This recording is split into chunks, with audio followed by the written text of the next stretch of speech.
Hey everybody, Gray here from the Gamers Show. You know, one game I love to play is Elite Dangerous. I played on the PC, I played on the Xbox One, and seeing as it just came out on the PS4, I thought, hey, wouldn't it make sense to record an updated, extended edition of my original How to Play Elite Dangerous video featuring gameplay from the new PS4 edition? So that's what this is. Now, I want to be clear that even though I'm using the PS4 edition, everything I do in this video is exactly the same on the Xbox and PC, except for, the PS4 controller is unique, and the fact that on the PC, you don't need Xbox Live or PS Plus to enjoy open or private group multiplayer gameplay. And because this is a longer, extended how-to video, I'm going to include links to each topic in the video's description, as well as links to all the websites I mentioned. And in case you want to learn more about Elite Dangerous, I'll also include links to my combat, trading, and exploration videos as well. And for those who really appreciate the video, I'm also including affiliate links as well as my Patreon link so you can support me that way if you so desire. Now, with all that said, let's get started here in Elite Dangerous by pressing the X button. And because this is the first time I'm launching the game, I either need to create a new Frontier account or link an existing one. So let me go ahead and link my existing account and I will be right back. Okay, now here we are after I've linked my PlayStation account with my Frontier account, and I had to open up a verification email and put in a verification code, and now I'm ready to start the game. And here I have two choices: Horizon Sidewinder, which gets me a Sidewinder with an SRV, which is really cool because buying an SRV and a SRV hanger separately would cost me over 20,000 credits in game, and a 2-ton cargo hold, which isn't a lot, honestly, but I like having the SRV. SRVs are so fun. Now I have Horizons, so that's why I'm getting this first choice. The other choice would be for people who don't have Horizons, or people who don't want an SRV. They want more cargo space, or they want to start at a random federal system. Now, the only problem with that is that, and again, if that's your choice, go for it. But it's hard for other people to help you because you could start in a system that they're not familiar with. So when you choose Horizon Sidewinder, not only do you get the SRV, you also start at a Celis Primus in that area. In either case, whichever you choose, you get 1,000 in-game credits, and that's not really a lot of money to do anything with, but not to worry because your first mission will get you a lot of credits. So I'm going to choose the Horizon Sidewinder. That's what I always do when I start playing again. And I'm going to click on OK here using the X button. And now I have to give my ship a name. This is new with version 2.3. So we got to go up and give it a name. I like to call mine TGS for the Gamer Show, space, and then we'll call it, I think I'll call it something different this time. I usually choose the name Talon from the book, but I think I'll call it what I do in my other accounts, the TGS Cheshire, because that's where I live. So let's go over here and hit the right trigger and accept this. Now that ship name will not show up on your ship unless you have some Frontier points and buy a ship nameplate. Otherwise, it's only going to show up in your HUD. Now, I happen to buy the Legendary Edition on disc because I got it for $40 with the Best Buy / Amazon discount. You can get $10 off the disc version of Elite Dangerous by either being an Amazon Prime member or a Best Buy Gamer Club member. And so that's what I chose to do. And that Legendary Edition does come with 1,000 Frontier points, so I'll be able to buy a ship nameplate. I'm really hoping I'll be able to buy the alphabet bobbleheads to put on my dashboard of my ship. But in any case, you can see here we're at the main menu. You got training, lots of built-in training in the game. You also have friends. You can have in-game friends. These don't have to be the same friends you have for PlayStation Network. You can buy game extras, and that requires you to spend money with the PlayStation store to buy Frontier points, which you then can spend in game. Of course, you get trophies, report a player, options, etc. In this case, I'm going to go to Start. Now notice here, you can see I got Open Play, Private Group, and Solo. I do not belong to a private group. And you know what? It's always a good idea just to make your own private group so you can switch between Solo and Private Group if you want to. But in this case, I don't have PlayStation Network, so I'm just going to choose Solo Play. If I try to choose Open Play, I don't think it's going to work because, again, I don't have the PlayStation Network subscription. So let's try it. Yeah, see, you have to have PlayStation Plus to play in open or in private group. So I don't have it. So I'm just going to go back here Yes, I wish to cancel. Okay. So start, and it's solo for me. All right, excellent. Now, even though I'm playing solo, I'm still going to have to be connected to the internet because my game save is saved on the internet, and the state of the galaxy and how I impact it is also updated. So this is not a game you can play offline with no internet access.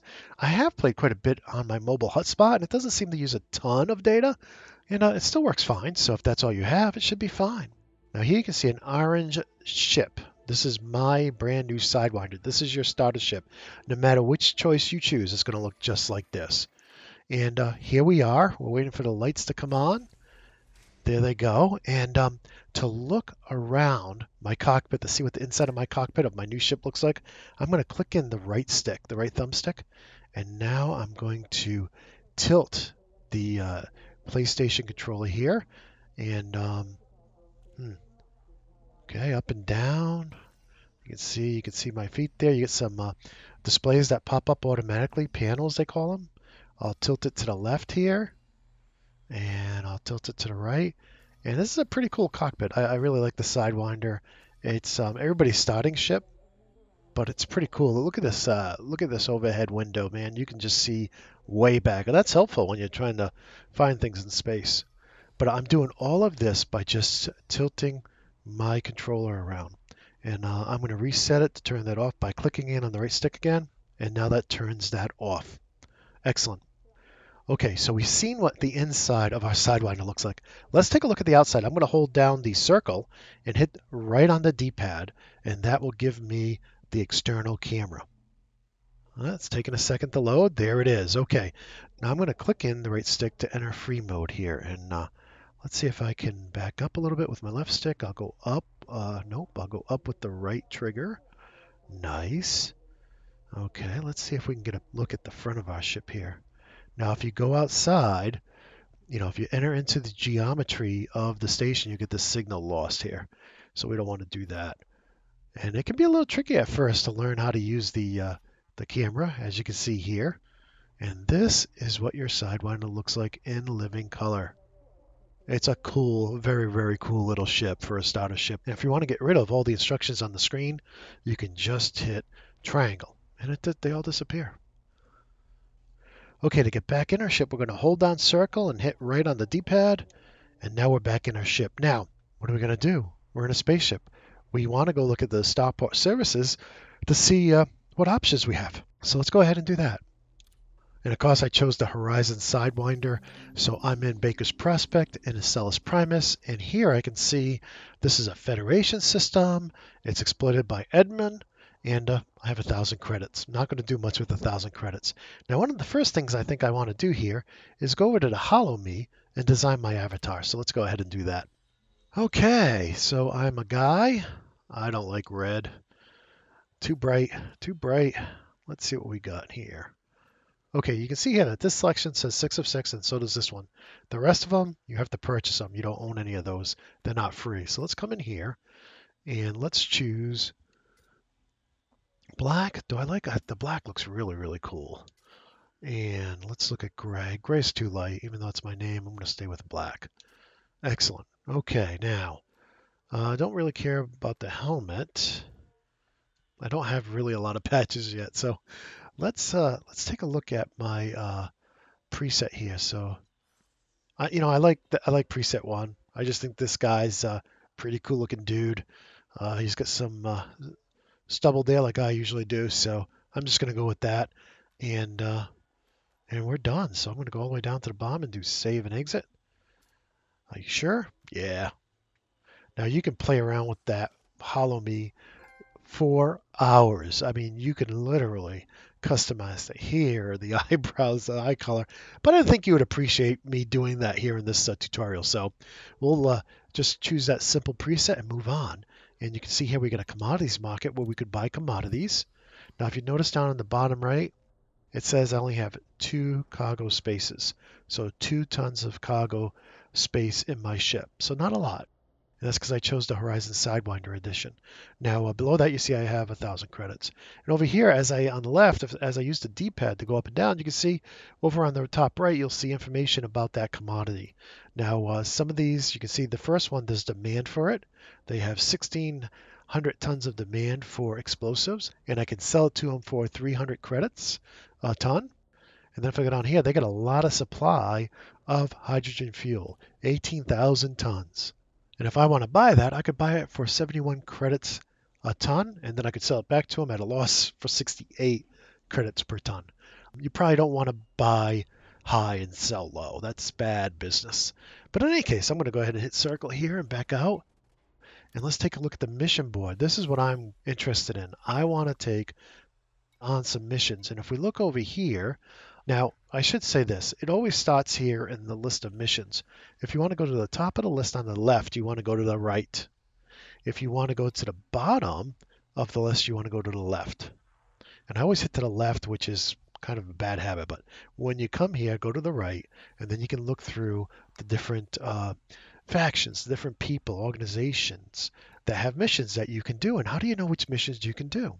Well, you see here, this one says 0 of 5. So he has 5 missions, but I don't read the requirements for any of those. So I can't do anything for this guy. So I got to move on. Here, the Acellus Primus Gold Legal Industries has 2 missions I can do.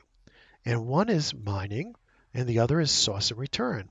Those aren't the easiest missions. I encourage you to take those on as you get better at the game. Of course, if you're going to do mining, you're going to need a whole mining outfit for your ship. But source and return isn't too bad. You may want to use a website like eddb.io to find where you can buy the certain things that they're looking for. But in any case, those are great missions. But for a starter, I'm going to recommend you choose a one-way mission like this one. This is a one-way mission delivering data. You have a computer in your spaceship with a big hard drive. You can take like 20 of these missions at a time, and they don't weigh anything, so you don't have to worry about loading up and filling up your cargo racks with heavy cargo, preventing you from jumping to certain places.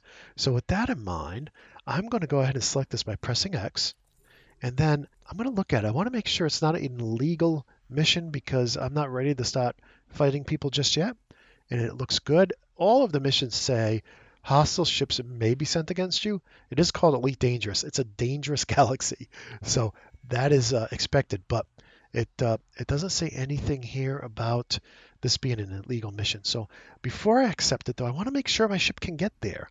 I don't know where Weird is. WYRD. I'm saying it as weird. I don't know what the correct pronunciation is. But let me open the galaxy map to see where that system is. So as it's opening up the map, it's going to open it and select it right on top of Weird. And Houston, we have a problem because you can see where I am by that blue diamond or pointer. And as I zoom in using my right trigger, you can see there is no blue line connecting from any of the stars I can get to this location. So that while that looks like a great mission, my current ship can't get there. My current ship can only get to those systems. Let's see if I can move a little closer here. Those systems that are connected by those blue lines. So right now I can go to Iranin, Ibudis, Ullin, Opala, and some other places. But yeah, there's a lot of places I can't go to because guess what? I got to start a ship. Now let's see if I can hit the square and bring myself up on the galactic plane here, and then I'll hit square again. And now I'll rotate. You can see I can also get to LP98 132 as well as Dahan and Morgor. We like to call it Mordor when we're playing with the guys because we just think it's funny. You can also see I can get the sticks as well. But in any case, yeah, I can't get to this where this mission goes, so I'm not going to take it. So I'm going to back out of this by hitting circle. Okay, and that is definitely, while it's something I could take, it's not, I can't get there. So let's go down here and look at another one. Okay, now this is another one-way delivery. I like that. See, the arrow just goes one way. And now look, this one, this is 2 units of water, and I happen to know that I have 2 tons of, or 2 units of cargo space. And I guess that's why this is showing up under available. And if you look down there under requirements not met, you'll see some that want more cargo space than my ship can handle. So I can't take those. All right. Well, with that said, let's go ahead and select it by clicking on X here. Pressing on X. And then we'll go ahead and open up the galaxy map. Okay, and guess what? I can't get the Ullis either. I thought I could, but there's no lines. No lines going there, so I can't do that one either. That's a bummer. Let's come down here. Here's a courier for data. Nope, can't get there. Here's another one. Dahan. I definitely know I can get to Dahan, so let's take a look at that one. Let's zoom in here.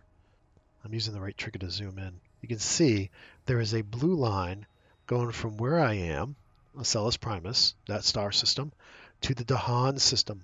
So that's very good.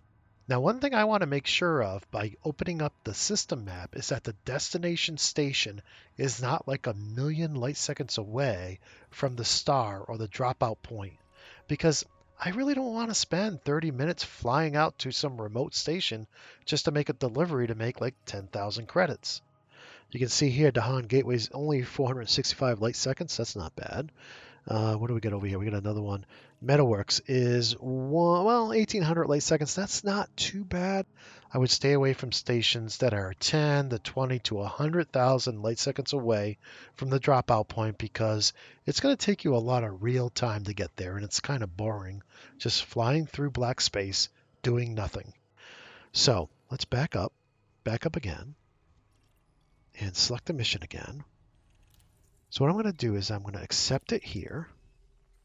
And I could have plotted a route there too, but I'm going to accept it there. And then let me show you where it goes after you accept it. I'm going to hit the circle here to back out, and I'm going to hold down the square. Now you notice as I hold down my square, it shows me what each direction on the D-pad does. Left is for the target panel, up is for the comms panel, right is for the system panel, and down is for the roll panel, as well as cycling fire groups with L1 and R1. Okay, so that's cool. And that works with triangle. You can see here triangle. You got Super Cruise for up, system map for right, galaxy map for left, and down is hyperspace jump. Now let me go ahead and hold down the circle, and we can see that, well, if I wanted to open my cargo scoop, I'd press circle and up. And if I wanted to turn my ship lights on, I'd press circle and left. And then finally we have X. You can see here, X up is next subsystem, X right is next hostile target. That's very good when you're in combat, as well as X down, which is select highest threat. And then you have X left, which is just next target, not hostile target. So excellent. So just wanted to show you that. So let's go ahead and let's go to the target panel. That's going to be square and left. And here I'm going to use my right bumper once to go to my contract. And that contract is the one I just picked up. You can see it's in Dahan. Now, I did not plot a route yet, so I'm going to go ahead and do that now. Let's scroll down a little bit, though, first. So you can see that this is a delivery of boom data. So there's no wait here. So I could have plotted it before I accepted it if I wanted to, because it wouldn't have changed how far my ship can jump. Let's go ahead and open the galaxy map again, and it should come right to our destination there. Okay, it does. And we don't want to plot just to the star system. We actually want to go to the system map and plot to our destination. And because I accepted that mission, you can see it's put that little orange globe inside of a square box. It's put that above the station. Now I'm going to go ahead and use my right trigger here to zoom in. And then I'm going to select this icon here. The three balls with the two lines. It's almost like a connect the dots. That stands for plot route. Let me go ahead and press X. And you can see it says clear route. It gave me a successful tone. If it would not work, if I tried to plot a route to somewhere my ship can't get to, it would come up and said route plotting failed. So in this case, that's good. Now, I want to show you, while we're in the system mapping, I want to show you some great stuff on the left-hand side. The first tab is information about the system. You can see all kinds of great information about this system, Dahan. I'm going to use my right bumper here, and now you can see information about the station I have selected. I've used my left stick here to select it. And you can see all kinds of information on that, including if I can refuel there, if I can get repaired there, and hey, do they have outfitting? Can I outfit my ship there? So lots of good information. You always want to check that before you go someplace, because sometimes if there's a civil war going on or other things happening, some of the services like refueling may not be available. And you don't want to find out when you get there and you have an empty tank that they don't have refueling. So with that said, you can see in the next tab here, These would be any bookmarks I've made. I haven't made any bookmarks, but maybe we should make a bookmark because this is the first station I'm going to. So I'm going to come over here and hit right D-pad twice, and I'm going to click on X. And that little banner is a bookmark icon. You can see it's blue now above the station, and then you can see it shows up on the left-hand side as well. And then the last one is very cool. This shows you all of the stations in this system. Now, if you don't have Horizons, you won't be able to land at any stations on a planet. Without the Horizons expansion, you can't land on a planet. But if you have Horizons, you'll be able to do all of these stations. And quite honestly, this is easier. Looking at them here in this list is easier than trying to zoom in on every planet to see what stations are there. Sometimes there's 4 or 5 or 6 stations on a planet. So in any case, that's very helpful. Again, I'm zooming in and out using the triggers. Okay, so we know that this station, the Han Gateway, is only 465 light seconds away, so that's not bad. All right, very good. I also want to show you these icons. See how this icon has, it looks like 3 little skyscrapers on it? That means there's stations on the planet. And the blue swoop means that it's landable. You can actually land on it if you have Horizons. Now, if we look at this planet, you can see it has the blue swoop or half circle, but there's no 3 little lines. And that means you can land on this planet, but there's no stations on the planet itself. So you may want to go there to look for minerals or explore. Maybe there's something interesting down there, canyons or crashed ships or places to check out, but there's no actual stations on that planet. And you can see here, if we look at the station, you can see the pictograph of that station. That's what that station is going to look like. It kind of looks like a Borg cube from Star Trek, right? But if we look over here, we can see this station looks different. And this is actually an outpost. And outposts, you're going to be very careful. Not all outposts can take large ships. Now, your Sidewinder is a small ship, so you can land at any outpost you want. But with outposts, you basically land on the outside of the station. So you really can get in and out pretty quick. But they typically also have a lot less services than a full-blown station like this one here. So let's back out of there. We're back in the GAL map. Here's something I want to show you here is you see that orange line? That orange line means that that's not only my route, but that I have enough fuel to follow that route. Now, if I was jumping 4 or 5 stars away and that orange line turned to a dash line, that means I'm going to have to refuel before I complete my journey because I just don't have enough fuel to get from point A to point B. Now, some other things I want to show you while we're here is if you look over here next to the system map icon, we have the exploration data icon. Now, if I've never been to the star system before and it's not a star system which was preloaded into my starter ship, the entire galaxy has not been preloaded into your starter ship, you can actually buy the remote data for that system. You can actually buy the exploration data for that system as well as the trade data for that system. I don't recommend buying the exploration data. I'm going to recommend you go there and scan the system yourself because you can sell exploration data back to stations that are at least 20 light years away from where you made the scan. So it's a good way to make money in the game and rank up as an explorer just by scanning new systems you go into. As a matter of fact, I scan every system I go into unless I've already been there before. Okay, now let's go back to the left-hand side. I want to show you some things up here. Go to the first tab. You can see information about my selected system. Next, we have search. Like if I wanted to search for something, one of my favorite systems is the RAW system. I kind of hang out there in my other 2 profiles on the PC and Xbox. So I'm going to go ahead and search for the RAW system. And look how far away. It's 88 light years away, which is really not that far away. But there's no way I'm getting there in my starter ship the way it stands right now. No, that is just way too far away. Look at that. It's really not. 88 light years is nothing in the game, but that's not a trip I'm going to be able to make in my starter ship. Now, you'll also notice another icon there, and that icon over there next to Lave is, it kind of looks like a chevron or a Chrysler symbol is what it makes me think of. But in any case, that yellow icon stands for there is a community goal going on there. So community goals can be a great way to make a lot of money early on in the game. Just depends. Some community goals are easy, some are hard. So they kind of alternate back and forth. But if you want to know more about that, I have a totally separate video all about community goals. So I won't cover that right now. But in any case, I wanted to show you this search. And another thing you can do here is how do you want to jump there? Like if you're going to plot a route, do you want to do an economical route or do you want to do a fastest route? Now, I typically choose fastest route, But if you get yourself in a jam where you have almost no fuel left, you may want to change this from fastest route to economical route, because then you'll have a lot more stars you can jump to. With that said, I'm going to change it to fastest route because that's what I like. Because, I'm from the Northeast and we're all kind of high strung up here. Next, you'll see bookmarks, and you can see I only have one, Dahan. And then over here, I have 3 different types of maps. Let me see if I can get back up to Acellus Primus here and zoom in a little bit. Okay, I feel like I'm upside down, even though there's no up and down in space. Okay, very good. Now, I'm going to change this map mode from realistic to colored. And you can see this is great. Look at all this trade data and allegiances. Everything's colored. Now, really, the main time you want to come in here is after you're playing for a little while. You may want to get a fuel scoop so you can, not have to worry about stopping on the way to make a delivery to pick up fuel, because that can take a lot of time, right? So what we're going to do here is we're going to change this to stars. And we're going to change it so we only use the first 7. I usually do only the first 6 because those are the 7th one isn't the easiest one to scoop from. And so I'm going to deselect all these, and I can add that filter to my route. And what that will do is you can see there's a lot less stars out there now because I'm only showing scoopable stars. So in the future, as you buy a bigger ship and get a fuel scoop, that is definitely one way to make sure you only travel through star systems that you can scoop with your fuel scoop so you don't have to stop and get gas.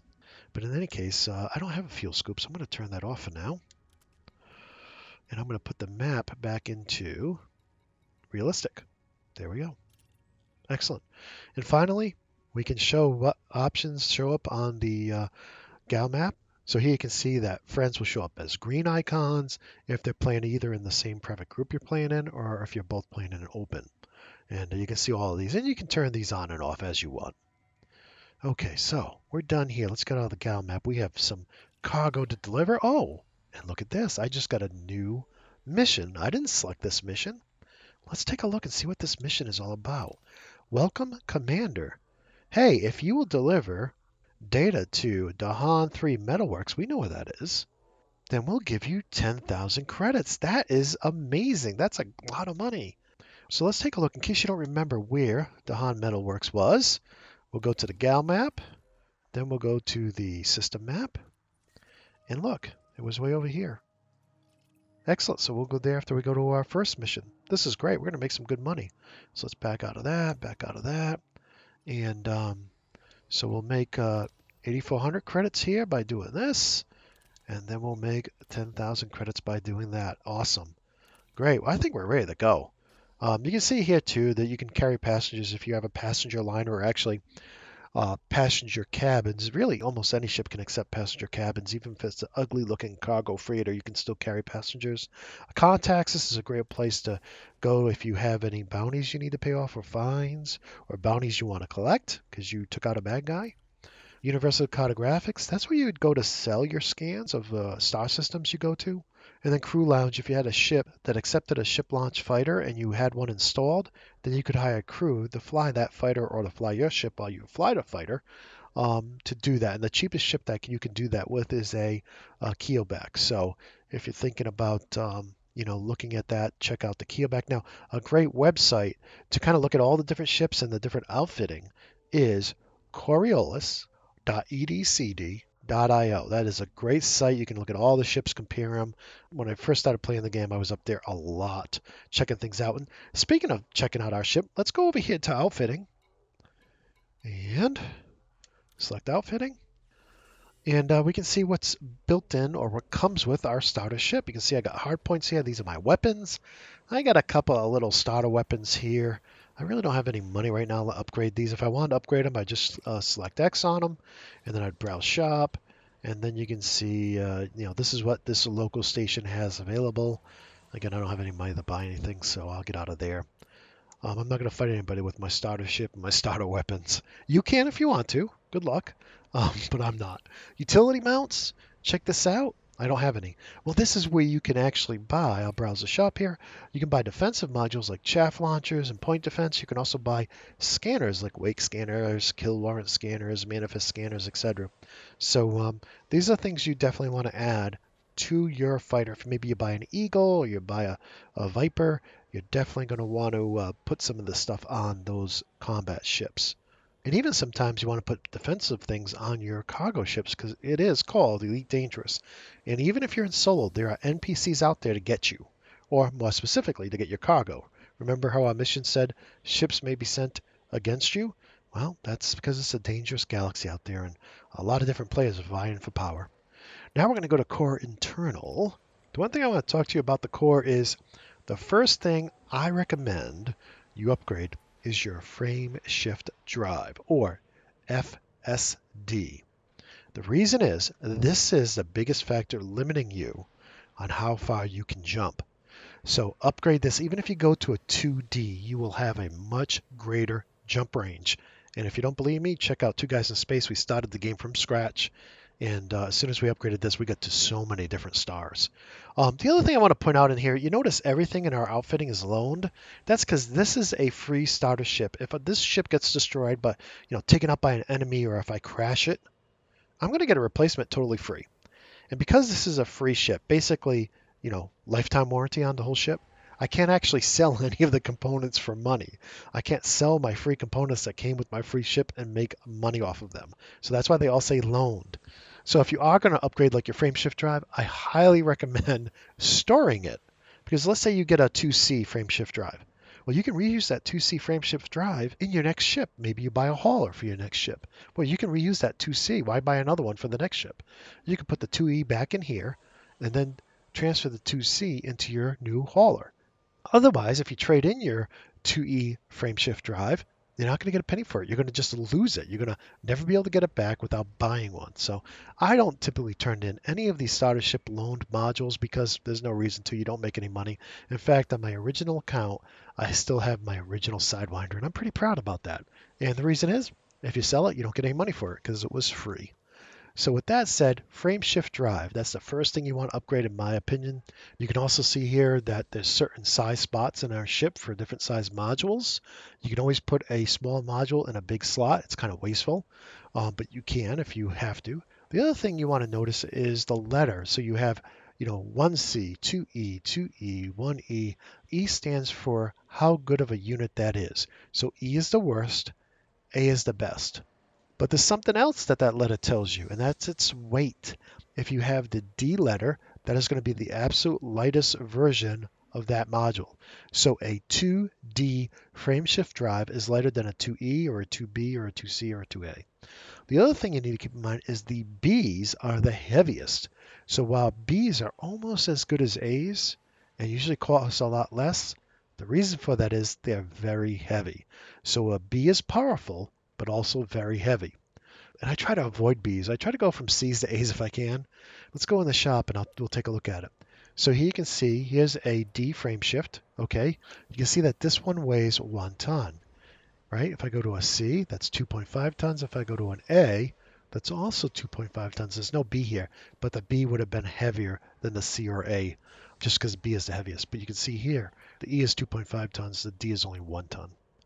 So if you're looking at jump range, of course, outfitting everything with these except for your frame shift drive, you always want to go to an A with that. If you're concerned about jump range, then that's going to make your ship as light as possible. A couple things I want to point out here too at the bottom, very important. You'll see how much power this module will use, as well as your min, current, and max jump ranges. And this is all information you can also look up at coriolis.edcd.io. But I figured I'd show you those specs here as well inside of outfitting. All right. So we get all kinds of good stuff. Optional internal, that's where you're going to see my SRV hanger and my SRV, as well as my itty bitty cargo rack. Excellent. And then livery, I don't think I have any paint jobs. If you bought the Commander Deluxe Edition, you will have paint jobs. But because I bought the Legendary Edition, I don't believe I have any. Nope, none listed. See, front decal, none there either. Okay, so I got my ship name, I got my ship ID. I don't want that. That's kind of some kind of random ID. Let's go ahead and change that.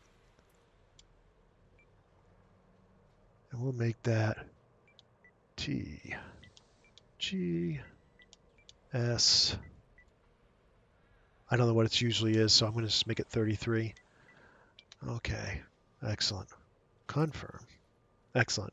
And again, that's not going to show up anywhere on my ship unless I buy a nameplate. You see all the different spots you can put nameplates, and then, hey, on your dashboard, you can put different things as well. Now, at this point, I don't know if the 1,000 Frontier points I redeemed just before I launched the game have taken effect. It does usually take a while from the redemption of your Frontier points to when you can actually go and buy stuff. Let's just see. Let's go buy game extras and see if I have any credit with them or if it's still processing. Oh no, look, I have 1,000 Frontier points. Great. Well, the first thing I want to take a look at is, let's see here, bobbleheads. And wow, it's 600, but I love spelling my name out on my dashboard. It just lets everybody know whose video they're watching. So let's go ahead and pick that. Yep. Okay, add to cart. Excellent. Now, what else do I want? Well, I don't have a lot of money left, so I am going to go to nameplates. Nameplates, because I want to see the name outside of my ship. And these are all the different packs. Now you get 3 different types of nameplates in different colors per pack. So let's see here. I think I'm just going to go with the practical nameplates. So let me go ahead and select that. And I'll add that to my cart. Okay, excellent.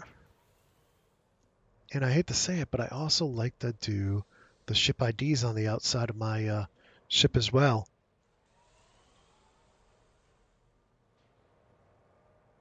So I like to have that on. If I don't put that on there, I won't be able to add that. So this is going to use the rest of my... Really wanted to buy a paint job too, but you know what? I'd rather have these. All right, let's go check out my cart here. I'd rather have these 2 options than paint job. So let's go to cart. How much? Oh, 880. Let's see if we can get a paint job for my Sidewinder here. Paint jobs.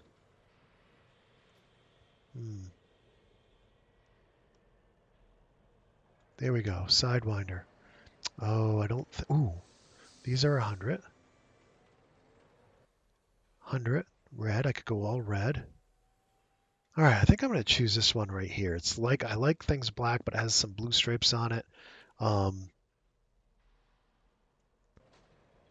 Come to think of it, I think I'm going to get... Oh, that's 150. I don't think I have that much money left. Let's grab this one then.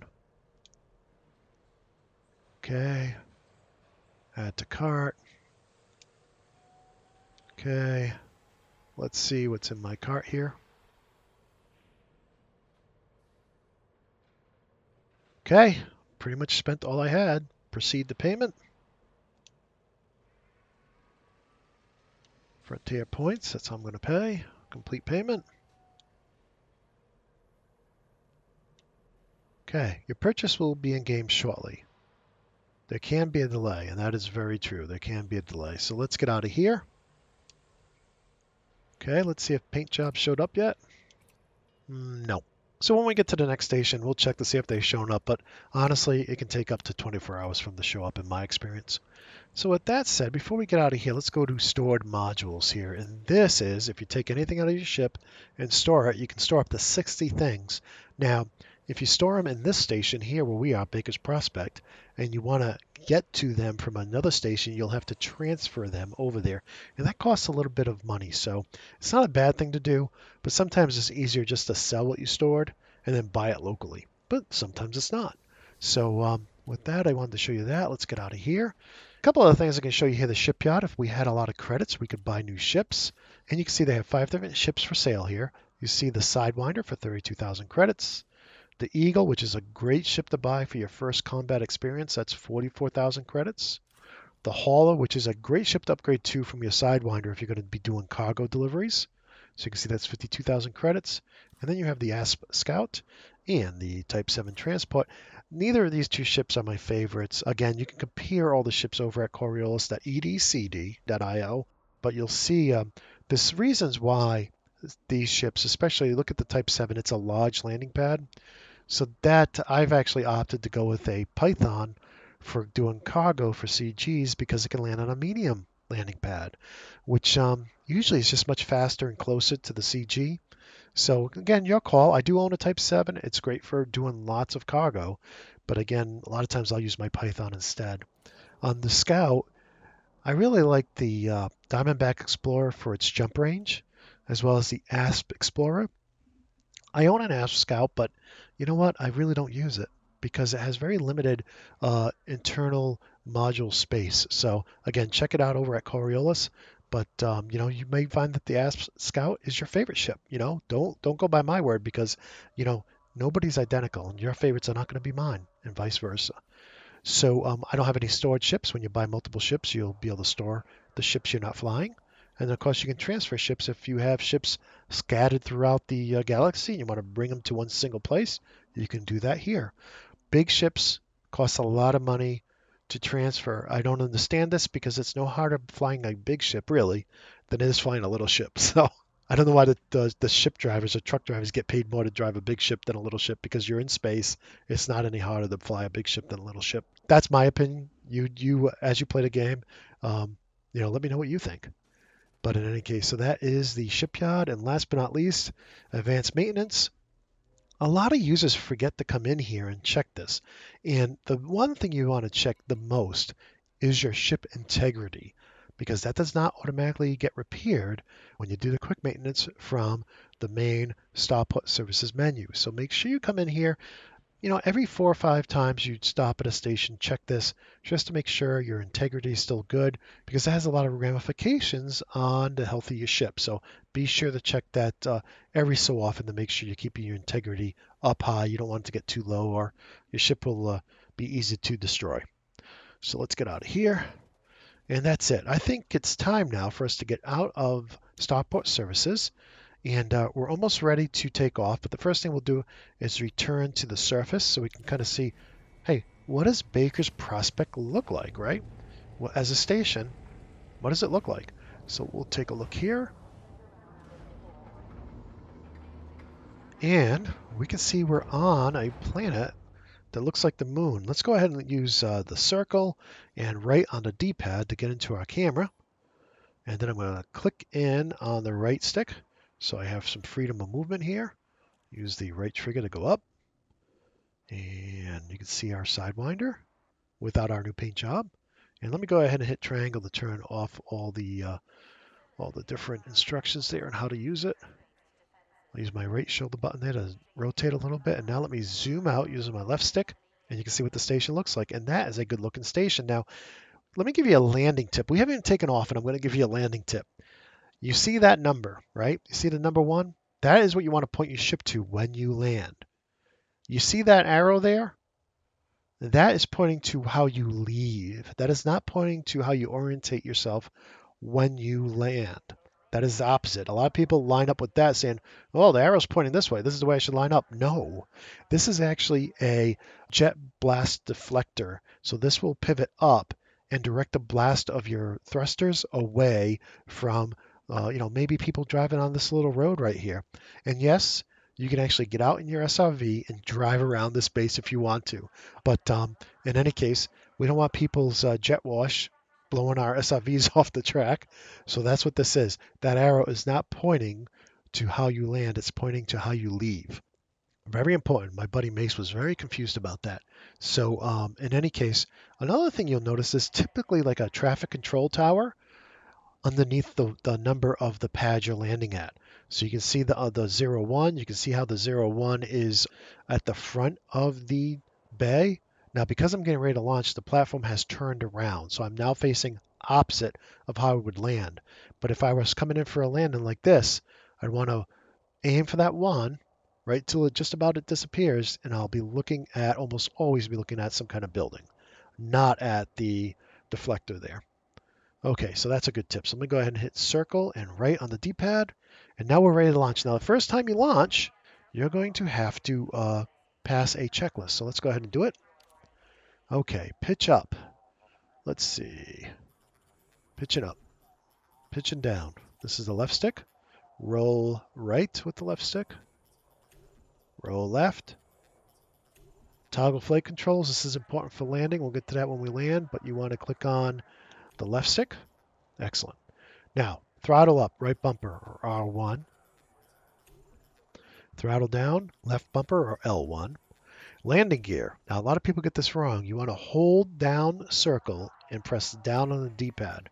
If you just press the circle button, you will boost. And trust me, I and many other people, when they were first learning to play, instead of putting down their landing gear, they boosted right into the traffic control tower.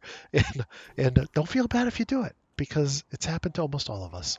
Select target, X, and primary fire, R2. That's right trigger. Excellent. All right, we have to leave within 5 minutes. You can see down there at the bottom, the countdown's counting down.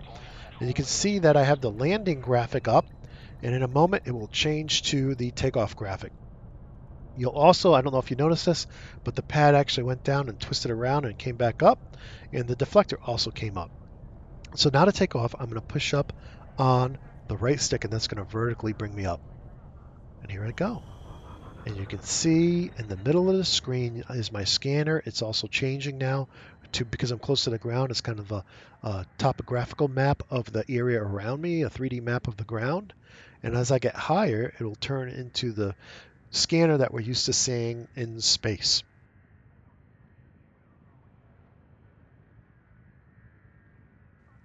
Now I'm going to stop right here and talk about some very important things that you need to know.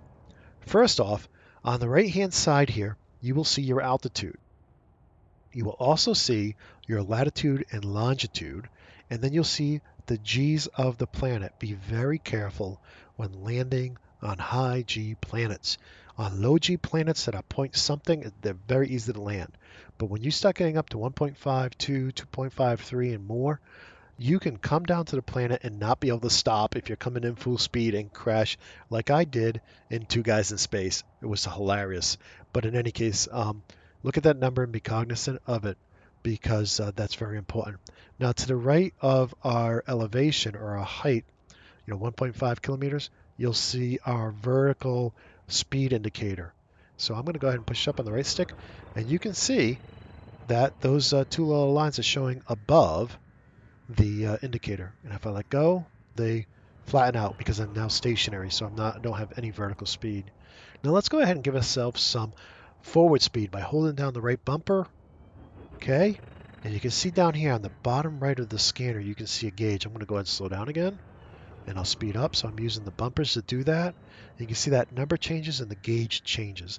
Now the gauge is pretty easy to understand, but the number is in meters per second. So right now I'm going 78 meters per second.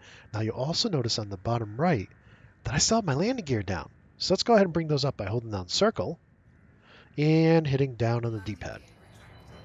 Okay, now look at my speed's up to 155, 156 meters per second, and for a minute there I was close enough to the station when they said I was speeding. Now you never really have to worry about speeding unless you get into an accident. If you get in an accident, it's going to be your fault for speeding. So if you're near the station and it says you're speeding because you're within the fire zone, you're within the station's area of influence, and you get in an accident, you will be the one at fault.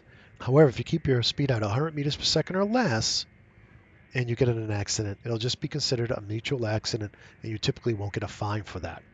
Now, I'm going to go ahead and pull up on the left stick a little bit because I'm slowly losing altitude here.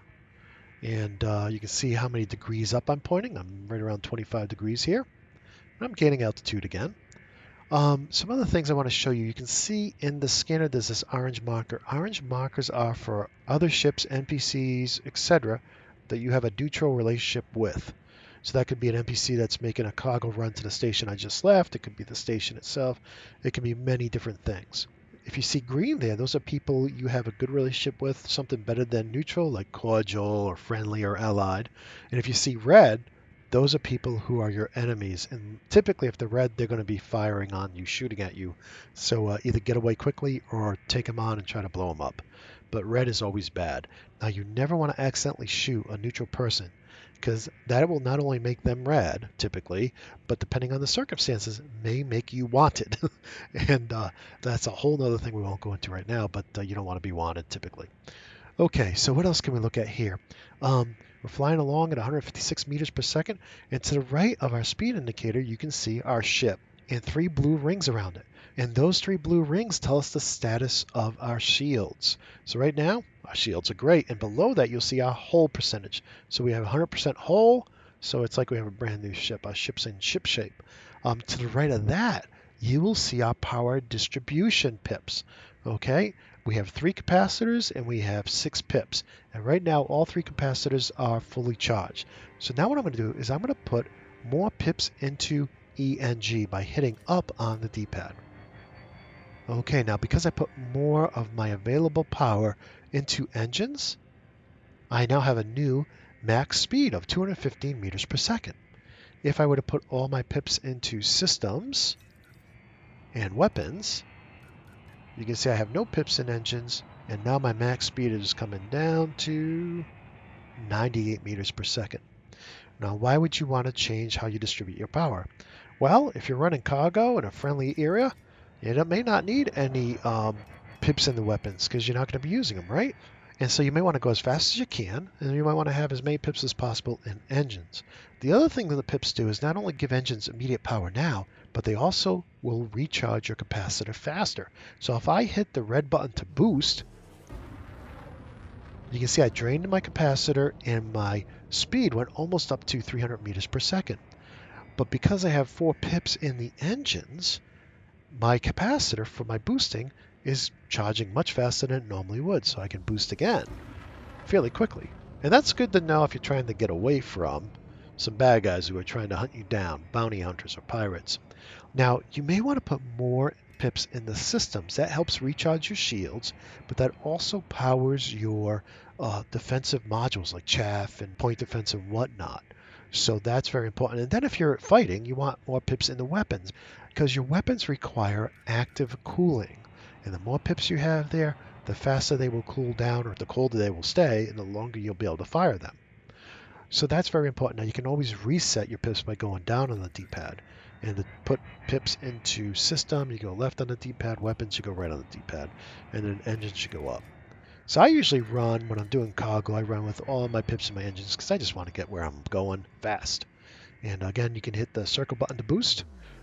Now, when we first took off, on the bottom right, there was a blue dot where it says mass locked. When you're really close to something of mass, like a planet or a space station, you won't be able to hyperspace jump because it would be kind of dangerous if you could. So that mass lock means you can't hyperspace jump or go into supercruise, and I'll explain those both in a minute. But before we do that, let's go to the left-hand side of the scanner there and look at our temperature. Now, if you get close to a sun, you may see your temperature get up above 80%, and that's not good. So keep an eye on your temperature. And also to the left of that is something very important. That's our compass. And you can see right now it's a hollow dot. That means our target. Remember, we planned a jump. We plotted a route to deliver our goods. Well, you can see because that dot is hollow, that means that's actually behind us. So let me go ahead and turn the ship around. Now, while I turn the ship, I want to show you that when I have my speed in the blue area here, my ship turns really fast. Let's see how fast it turns. Whoa, it's really turning, right? Now, if I turn the speed up and get it out of that blue area, you'll see that my ship turns much slower. So keep that in mind. Typically, if you're going to be maneuvering, you'll want to be in the blue area. Now, one way to get around that is to boost. So you can see I'm going, 215, 216 meters per second. And if I boost, I also get a slight boost to my maneuverability for a short period. So that can help when you're trying to turn around and attack somebody. With that said, once we get our target in front of us, the dot will become solid and it'll be in the middle of our compass. And that's very important. Now to the left of the compass, you'll see information about our target. You'll see a graphic. If it's a ship that we're targeted, you'll see its hull and its shields. And in this case, we have a system selected, so we're seeing a system. And then to the left of that, we have more information about our target. In this case, the target's behind the planet, so we can't hyperspace to it. So if I were to hold down the triangle, right, and I were to try to hit down for hyperspace jump, I'm getting a message up top. It says, hey, you're not going to be able to do that. The target is obscured. We can't jump through the planet. So what I'm going to do is hold down the triangle, and I'm going to select up for supercruise. And so let me go ahead and do that. Okay, and it's going to ask me to throttle up, so I'm just going to go ahead and do that anyways. And now it's saying align with escape vector. And look at the compass. The target is above us, so let's go ahead and get that target right into the middle of our compass. And we didn't have to get in the middle of the compass. We just had to get it close. And look, we're in Super Cruise. Now, Super Cruise is light speed within a system, so within a star system, okay? And hyperspace is light speed between stars. So there's two different ways to go faster than light and Elite Dangerous. One is Super Cruise, that's inside a star system, and one is hyperspace, and that is a jump between stars. Okay, so I'm going to go ahead and flip over here, and I'm going to use my pushing my right stick so I can look up to see if the planet is gone. Oh yeah, the planet's really, I can't even see it, that's how far it is. Let me pull up here. Oh, we can see the planet. You can see there's a blue line and there's a yellow line. The blue line indicates where you're going to go into orbit, and the yellow line indicates where you're going to get ready to land. Let me fix my controller here. Push the right stick back in and line up the Han. So if you get within that blue line and you're not going too fast, you'll go into orbit around the planet. And then if you go within the yellow line and you're not going too fast, you'll go into a glide, which will bring you almost to your destination. Again, if you're going too fast, you'll drop out of Super Cruise and just like stall. And you'll have to wait for your drive to cool down before you can go back into Super Cruise. With that said, you can see here my target, the Han, right? It's 4.6 light years away, which is saying it's going to take me more than a year at my current speed of, what's my current speed here? You can see that planet's in the way. Okay, 0.25, that's a quarter of the speed of light. Now the frame shift drive I have on my ship is affected by gravity, so if I'm near a planet trying to pull away, I'm going to go slow. But the farther away I get from that planet, the faster I'm going to go, and you can see my speed is increasing quite fast. Now another thing to keep in mind is that you will accelerate towards large bodies like planets and suns. So you got to keep that in mind as well, and I'll show you that in a minute. But in this case, I'm ready to hyperspace jump. Now I could hold down triangle and then hit down on the D-pad, and that would do a hyperspace jump. But I can also just press triangle, because the game is smart enough to know that if the target is in a different system, it's going to do a hyperspace jump. But if my target is in the same system, it's going to go to Super Cruise, which I'm already in. But if I wasn't in Super Cruise and I had a target in system, I could just hit triangle and it would know to put me into Super Cruise. In this case, my target's another star system, so I'm going to just press triangle and it's going to go ahead and charge my frame shift drive for the hyperspace jump.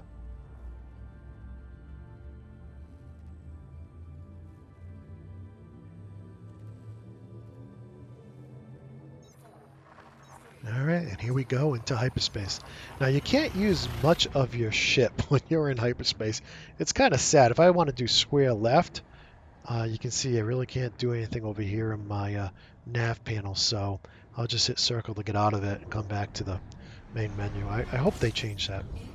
Now, I got an update. I'm going to go ahead and stop to 0. I don't want to get too close to the sun, so I'm going to go as close to 0 as I can, and we'll just look at the sun for a moment here.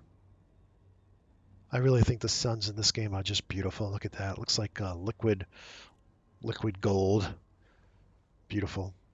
In any case, if you get too close to the sun, you will overheat. Your ship always comes out of hyperspace pointed at the sun. So you'll want to be at your PlayStation or Xbox or computer when you come out of hyperspace jump, or your ship will dive towards the sun and overheat and probably explode. In any case, I just throttled to nearly 0. You can see I'm doing roughly 30k per second. And that's as slow as I can go in Super Cruise. Now I know I'm still in Super Cruise because I have those vertical lines on the left and right side of my HUD. Now, the reason I stopped here is because we got a new message. As a matter of fact, we've had a number of messages we've been ignoring. So I feel like I'm at work just ignoring messages. Okay, so I'm going to hit square and up on the D-pad, and this is our comm panel. So here you can see some direct messages from federal security when they scanned me to make sure I wasn't a bad guy and whatnot. I can go to the right and I could do messages to friends. But if I keep coming over here to this tab, these are my messages about my missions. So you can see my first message says, hey, on behalf of Acellus Primus, we gave you this mission, new commander mission, to make 10,000 credits. Awesome. Thank you. So I'm going to back out. And now I have an update on that same mission. It says, hey, now that you have left the station, head to Dahan. I'm already heading there. Okay. Next, if we look at boom data delivery, there's a message there. Ooh, they want us to deliver the message sooner. Like I think they gave us 24 hours originally or something like that. But now they want us to go there sooner.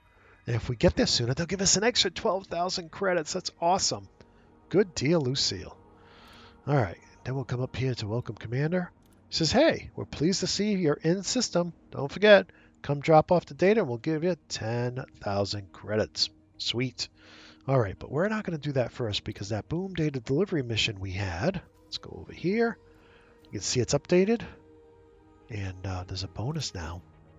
Optional reward, 12.5 thousand credits. Awesome. We only got 17 minutes to deliver it though. So let's go ahead and, I mean, the star, look at that. It's just beautiful, isn't it?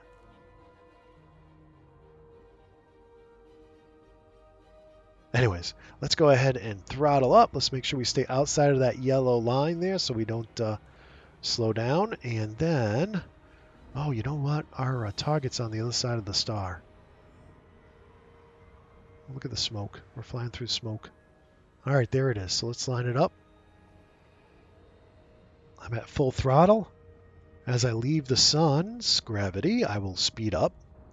And this is very important. You can see I'm 462 light seconds away from Dahan Gateway. And you can see the time to arrival is getting shorter and shorter and shorter because I'm going faster and faster and faster, right?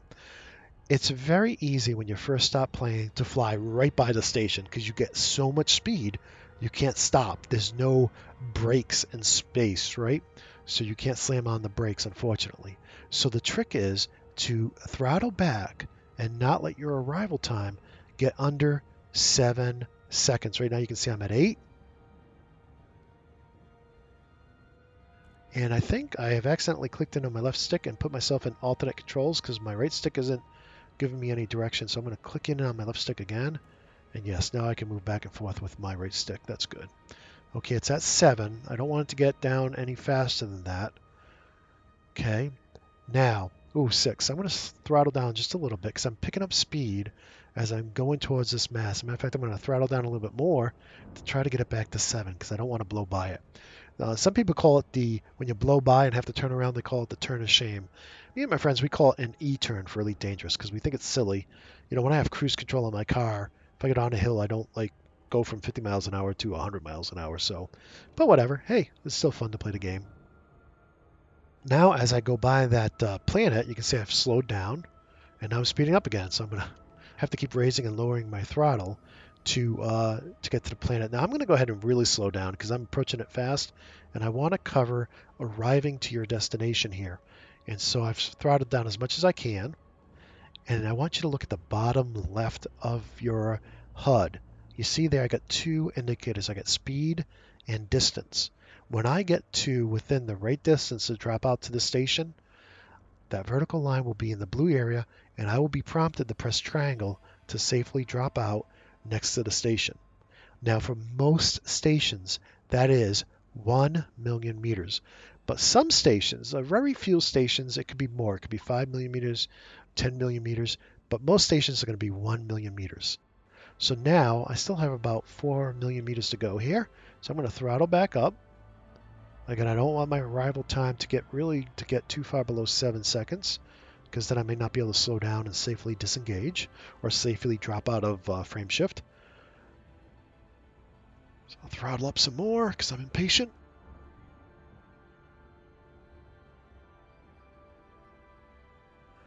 And here we are. Press triangle, safely disengage. And now we're going to drop into the station's area here. Now, how do you know where the front of the station is? Well, this one's kind of obvious because we can kind of see the entryway all lit up.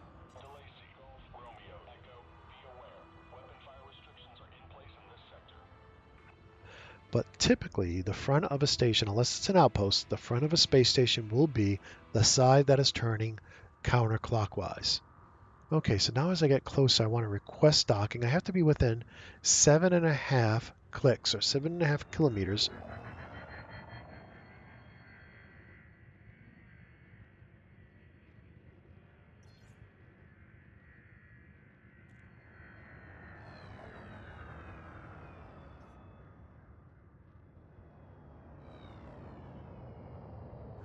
I'm really close now. I'm within 3.7 kilometers, so I'm going to go ahead and hit square and left on the D-pad.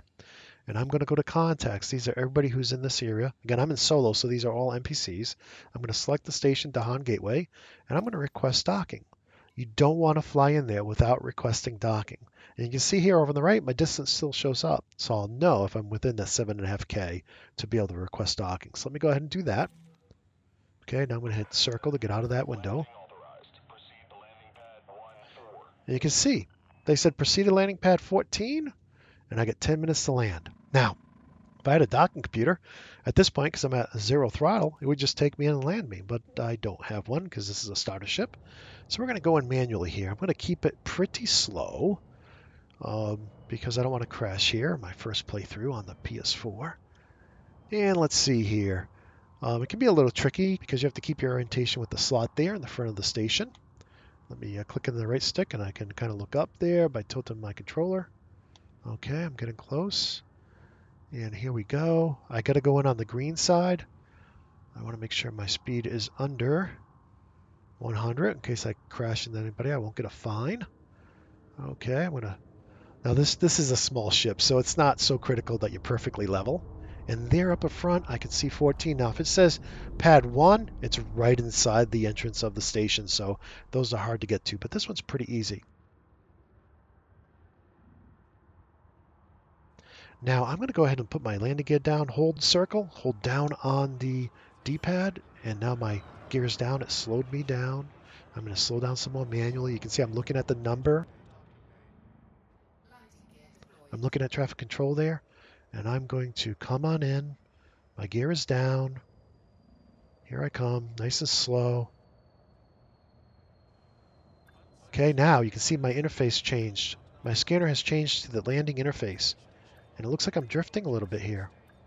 So I'm going to click in on my left stick to go into that alternate flight control mode, and now I can use my right stick to nudge me over. Nice. Now I'll use my thrust up a little bit to go forward. Okay, good, good, good. Thrust to 0. Use my right stick to get over. Looks like my controller is drifting a little bit. Okay. Go back a little bit. All right, now I'm being a bit of a perfectionist here, but I'm going to click in the left stick and kind of turn my nose here. Okay, now I'm going to go down on the right stick here. Oops, don't want to go down too fast. Okay, you don't have to be perfect when you land. All right, coming down, coming down. Boom. There we go.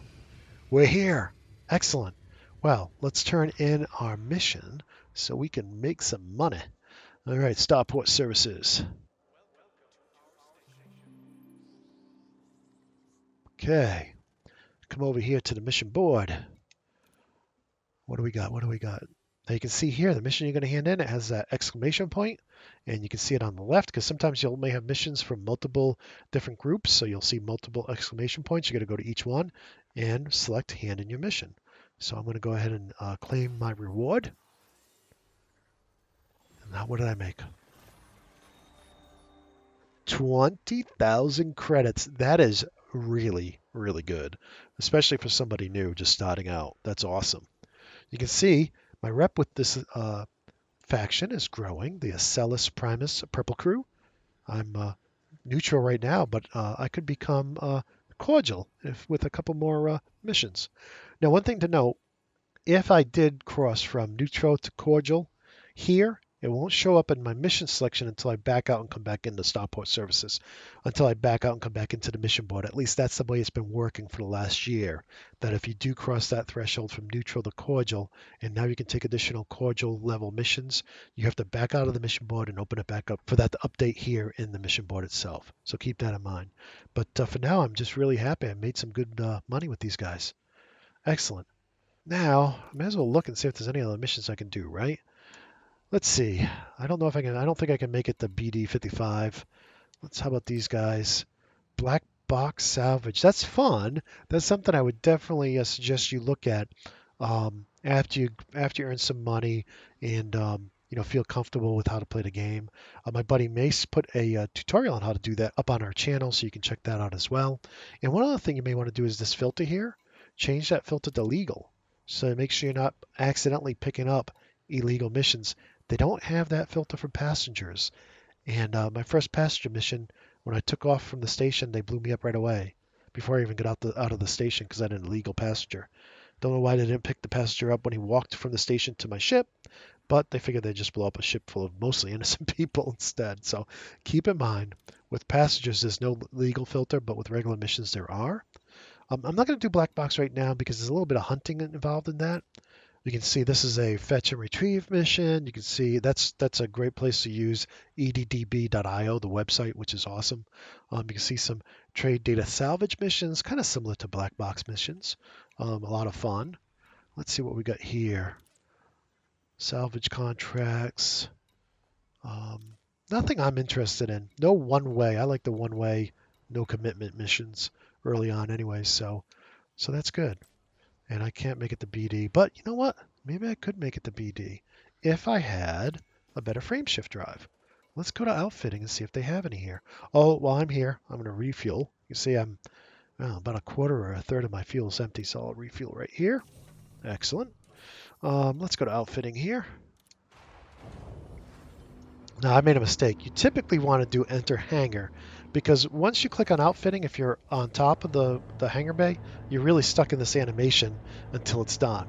If I would have clicked on enter hangar first when I first landed, I could still use Starport services. I could still do everything while this animation was playing. But when you hit outfitting, you're stuck in this animation until you get down below. All right, so we only care about jump distance. And I have 20,000 credits. Oh, look at this. That's going to take me from between 5 and 6 light years, 5.82 to 6 light years, all the way up to a minimum of 8.53. That's pretty awesome. Going from 6 to 8, that's huge. I'm going to do it. I'm going to spend the money. Hey, look, you made it. You might as well spend it, right? Let's do this. So I'm going to go ahead and select it. Buying options. Store the old one. Notice there's no price difference if I turn in the loan frameshift because it was free, so I'm not going to get any money by giving it back. But if I turn it in, I can never get that back. And you know what? I may want to use this 2C frameshift drive in the hauler I'm going to buy in the future. So I may want to keep that free frameshift drive to put back in the ship and store the 2C before I buy my hauler. So with that said, I'm going to store the free drive. Bada bing, bada bang, bada boom. All right. Man, I really can't wait to get out. Oh, let's go to livery first, though. See if livery. I know I say it wrong. Let's see if my paint shop showed up. Yes, it's here. All right, let's do it. Nice. Doesn't that look really stealthy? I'm going to be out there in the black and nobody's going to be able to see me. Let's see. I wonder if my my PAX decal can... Nope, they didn't come in. Okay, so let's come down here to nameplates. Let's proudly display our name on our ship here. And since I got black paint, I'm going to do white. I don't know. I don't know. I'm just kind of in a plain mood, so we'll use that one. Excellent, and we'll put it on both sides. Why not? Okay. And now let's go ahead and put our IDs on there so they know who we are.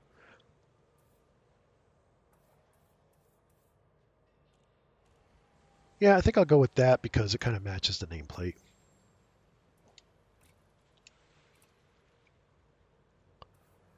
There we go. Now our ship is looking really nice. Now, hey, while I'm here, let's go ahead and do this. You know what? I'll speed up this part of the video because this will take me a couple minutes to put my name across my dashboard.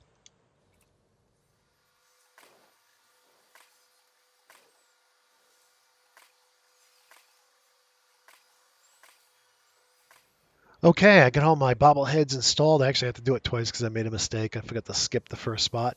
And just wanted to go through here and, if you have bought a ship kit, you can add spoilers, wings, tails, bumpers, all kinds of cool stuff.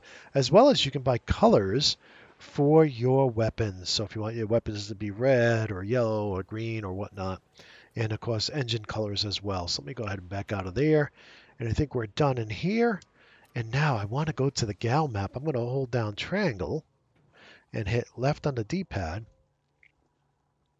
And I want to go here because I want to see how much farther I can now jump with my 2C frame shift. So let's see. Wow, what a difference. Look at all the different places I can go to now. Very, very cool. I'm no longer landlocked. You can see I got some dotted lines there. Look how far I still can't really get directly to Aulus. I have to go through many other star systems, kind of roundabout way to get there. But man, I don't really feel so landlocked anymore. So this is great. Awesome. I should be looking. I can get to Ovid. Ovid's a great place. Oh, look at this. 14 Hercules. There's a lot of places I can go directly to now. Maggot. Wow, that's great. All right, good deal. But we still have a mission in the system here. Let's go ahead and hold triangle down and pull up the system map by hitting right on the D-pad. Okay, and yep, we can see we got another mission over here. This is our Welcome Commander mission. I really can't plot a route to it because I'm actually in the same star system, so there's no hyperspace jumps needed. But I can select it so it shows up on my compass as my target. So let's go ahead and back out of here. Now I could have also selected it from my navigation tab. A lot of the closer areas in the same system will show up here. Won't show up everything. You can see there's the metalworks right there. You can see the globe indicating I have a mission there, and the arrow or diamond indicating that that's my target. So if I wanted to target, I could just select it right there and target it. But this won't show everything in the system, especially while you're in the station. A lot of things don't show up. Now, one other thing I wanted to check, and I don't think they have them here, but I wanted to see if they had a docking computer while I'm here, just to show you how that works. A lot of people get frustrated with the landing, and so this is just a great optional device. Not that I have a lot of room for it, but let's just see. Let's see. Do they have... Nope, they don't have docking computers, so we're not going to worry about it now. All right. So let's get out of here then. I didn't see... Well, let's see if there's any new missions we want to take. I'd love to get one going back to Baker's Prospect, because I know they have docking computers.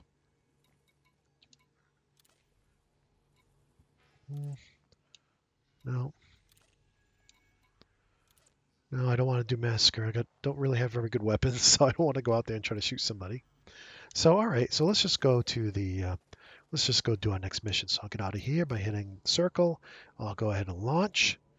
I could return to surface first if I wanted to, but I know I want to go. So I'm going to get out of here.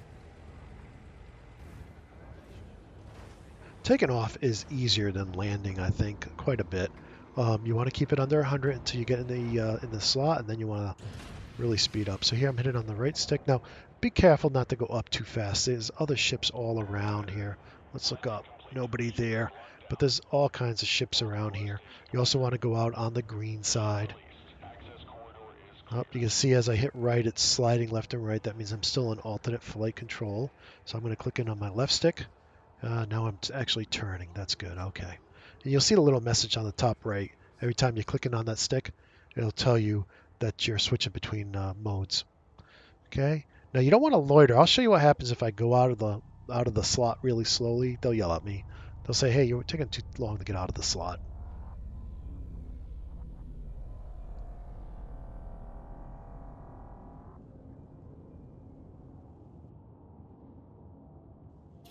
Yeah, see it right there?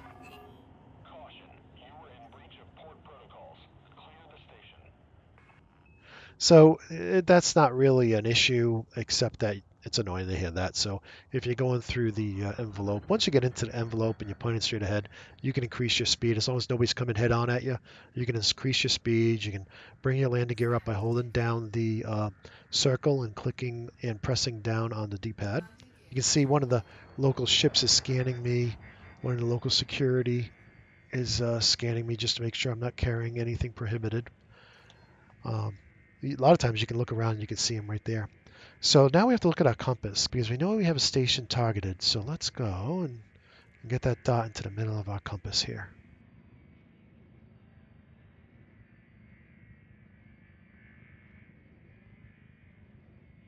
Okay, excellent. Now the mass lock is gone. You can see down on the bottom right that's going off. So I'm going to go ahead and just press triangle. It'll know to take me to Super Cruise since I'm just going to a in-system location or target and not go into another star system. Okay, and it is 1,960 light seconds away. So let's make sure we get the throttle all the way up. This is going to take a minute or two. At this point, I'm going to go ahead and speed up the video so you don't have to wait for me to travel from here to there.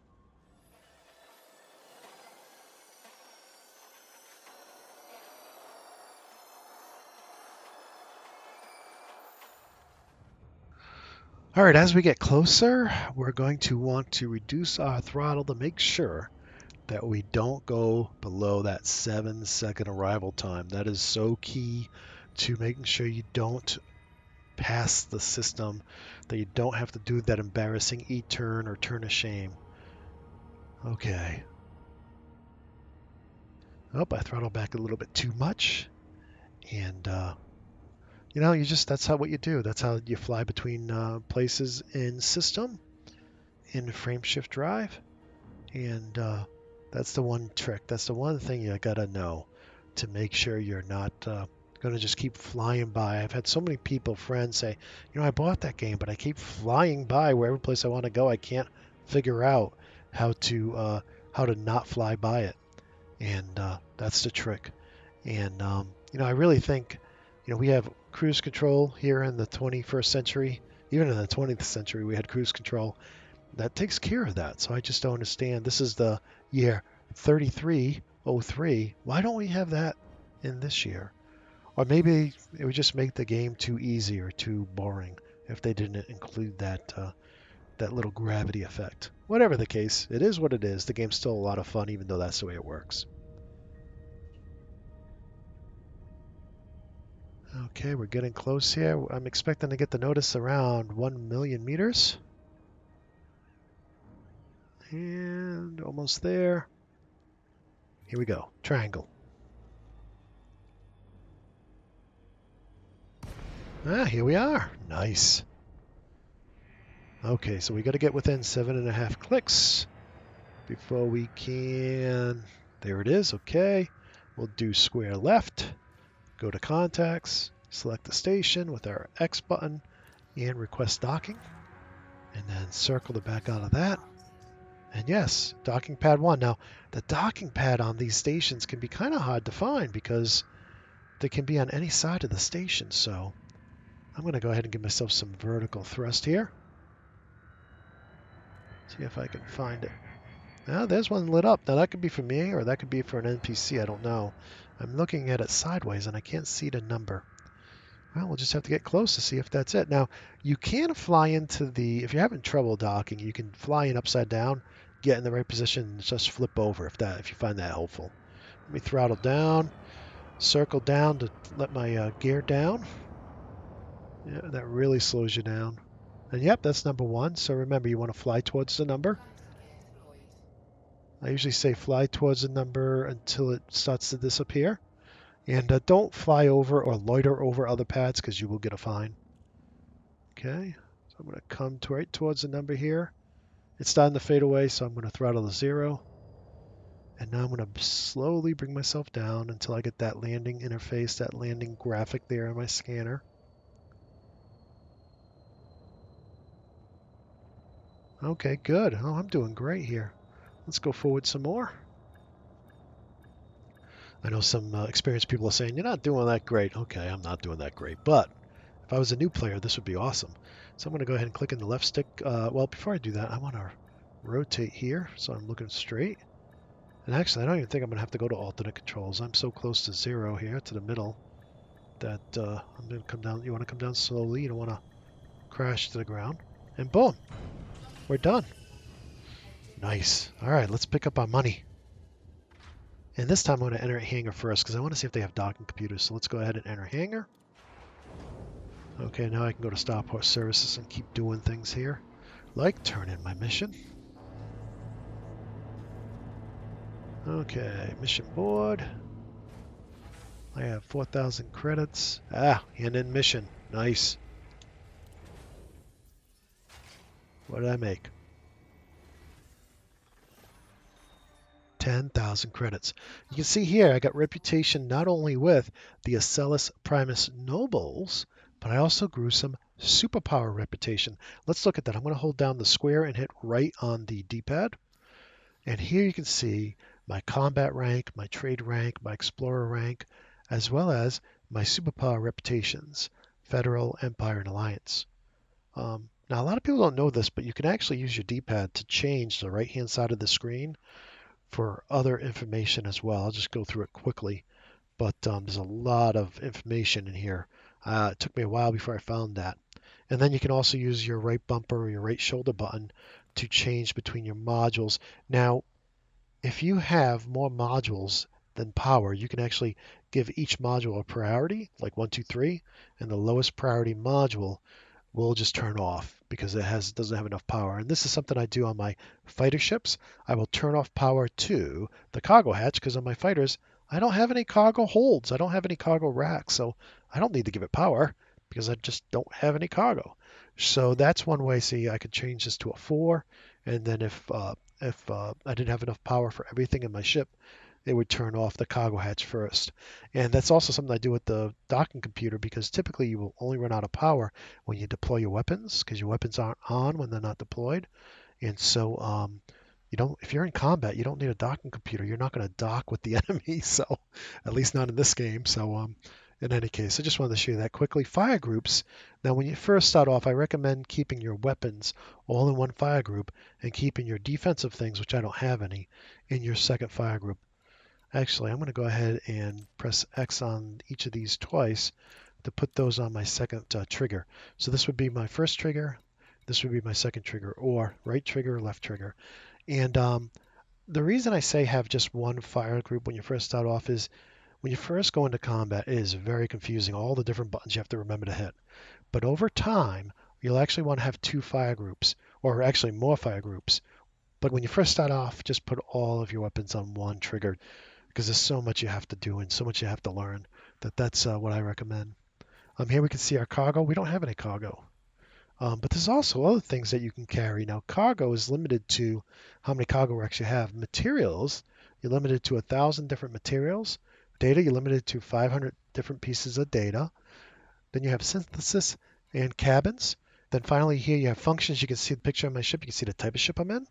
You can see my current jump range and my max. My current is 8.79. My max is 9.04. You see the name of my ship and my ID. And on the right here, you can see selections for many of the things you can do by holding down one of your 4 buttons, X, square, triangle, or circle. And one thing you won't find in those pop-up menus is the beacon. If you're playing with friends, you'll want to turn on your wing beacon so they can easily find you. And you can see some things down here. If you and your friends are going to shoot each other and you don't want anybody to get a bounty, you can turn that off. I've never tried it, but I've been told that's how it works. And orbit lines, if you don't like to see in the orbit lines, you can turn that off. I hope someday they allow us to change the interface color from orange to something else. You can actually do that on the PC with a hack, but not on the Xbox and PlayStation as far as I know. And finally, if you ever get damaged and your ship just won't work right, try this reboot repair because that fixes a lot of problems. So don't be afraid if you feel like you're stuck and you can't get anywhere to try the reboot repair. I also want to say if you run out of fuel, instead of self-destructing, there is a website of friendly people called the Fuel Rats who will come and fill your ship up. There's something called fuel limpets and then a fuel limpet controller that they can put into their ship and they can come visit you and they can transfer some of their fuel to you. So if you ever run out of fuel, don't worry, just save your game. Go to fuelrats.com and those people are awesome. They'll run you through some things that may be able to get you out of a jam, like instead of doing fastest route, doing economical routes, and maybe there's a station nearby you didn't know that has fuel, etc. But if they find out that there's nothing you can do on your own, one of their volunteers will fly out to you. Of course, you'll have to have an online service on either the Xbox or the PlayStation for them to join your game. If you don't, you're limited to solo and they can't help you. But in any case, you guys will get in the same private group, and then they can come out and give you fuel. Again, that's fuelrats.com. Those guys are just so nice and so helpful that don't worry if you run out of fuel. Give them a call. Or if you have a friend in game, have him try his hand at transferring fuel. I have a separate video all about that. Check it out. I get some video of actually what it looks like when it happens. It's really cool. So with that said, let's see if there's any. Let's back out of here. And sometimes I like to close and reopen Starport services to see if new missions have become available. And I would really like to get one going back to Baker's Prospect, because I know they have... Here's a one-way. That's pretty far away. I don't think I want to do that right now. I could donate some units of tea and get rep with these people, but yeah, I'm not interested. 2 units of extractors to sticks. That's only 11 light years away. That may be worth doing. Oh, here's some data that needs to go to LP 98132. And well, that's about it for those one-way, you don't have to come back missions. Now, one thing you want to keep in mind is that each of these missions has to be done in a particular time. This particular one needs to be done within 23 hours. So keep that in mind. If you take it and you're not able to finish it, you may get a fine. You may end up with stolen material in your cargo hold. You may end up losing rep with these people and with the superpower. So you don't want to take missions. I've done this before by accident. I've taken a bunch of missions and then lost track of time, went to do things with the family and never didn't get back in time to finish my missions, and I've lost rep and got fines and whatnot. So be very cognizant of that. Don't take more missions than you can actually handle before the deadline.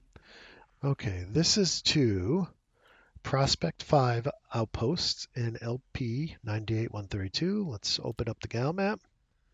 This is data, so there's no weight to this. So it won't affect my jump range. You can see it's here. Well, that looks like it's going to be a direct jump the way it stands now.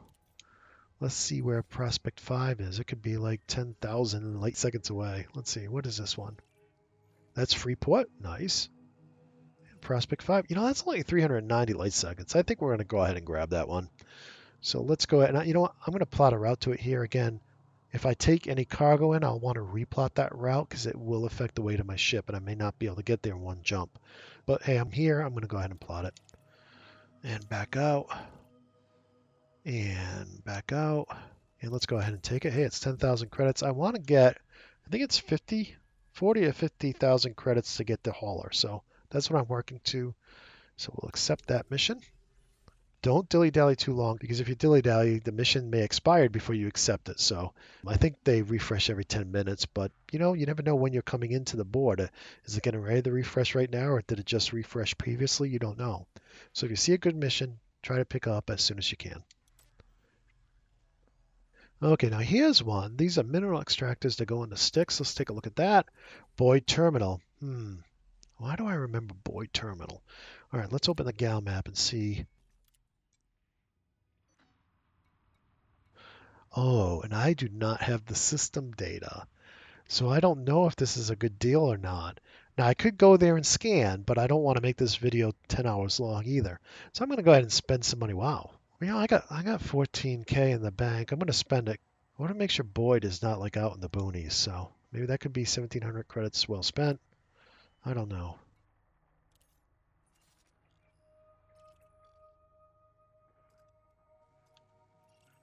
Oh man, I was wimpy. I could have saved myself 1,700 credits. Boyd is right next to the sun.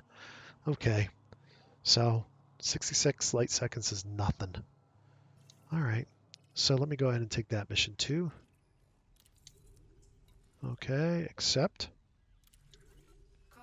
Excellent. So now I have to complete those 2 missions.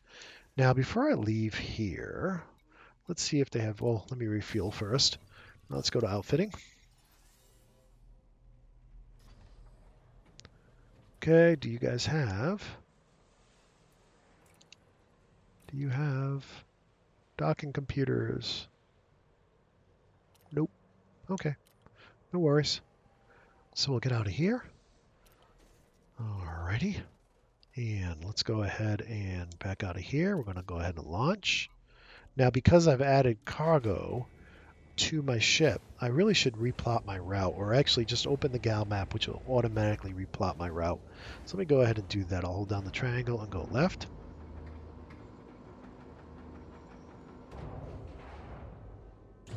Okay, here it comes. Ah, look it. I think that's changed. I thought it was a direct route before, and now it's taking me through Acellus Primus. So good thing I did that. So if you plot your route and then take on more cargo or make your ship heavier in some way, you definitely need to open the gal map so it can replot. If you don't, you'll get an error message saying that you can't jump to your target because your ship can't do that type of jump with the weight you have. So up on the right stick, then down on the right shoulder button. Circle down, so up on the landing gear. Now we'll line up our compass. Okay. We're going to wait for that mast lock to go off. And remember, it doesn't matter if I'm speeding because as long as there's no ships to bump into, nobody's going to care. Nobody's going to give me a ticket. Okay. Fire zone left. Mast lock's gone. Triangle the hyperspace jump. Now, I typically say it takes about a minute for every jump, roughly. A lot depends on your ship, etc. But a good rule of thumb is a minute per jump. So to get to 2 jumps like we're doing, it's 2 minutes.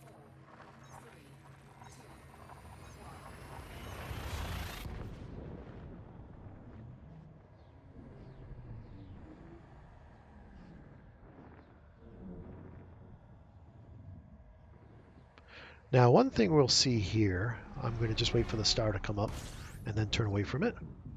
Okay, and turn towards our target there using the compass. One thing I want to show you here is you can see how many jumps I have left and where I'm going to. That's that route area, and that's very helpful. I wish that was over on the bottom left, but it's not. So, but I like to check that a lot, especially if you're doing 20 or 30 jumps. It's really good to know how many you have left. That information would be great down in the bottom left. Okay, we're making our second jump.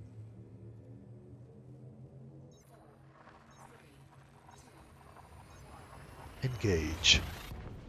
There's some nice voice packs for the PC that will replace the audio of the computer that's doing all that talking.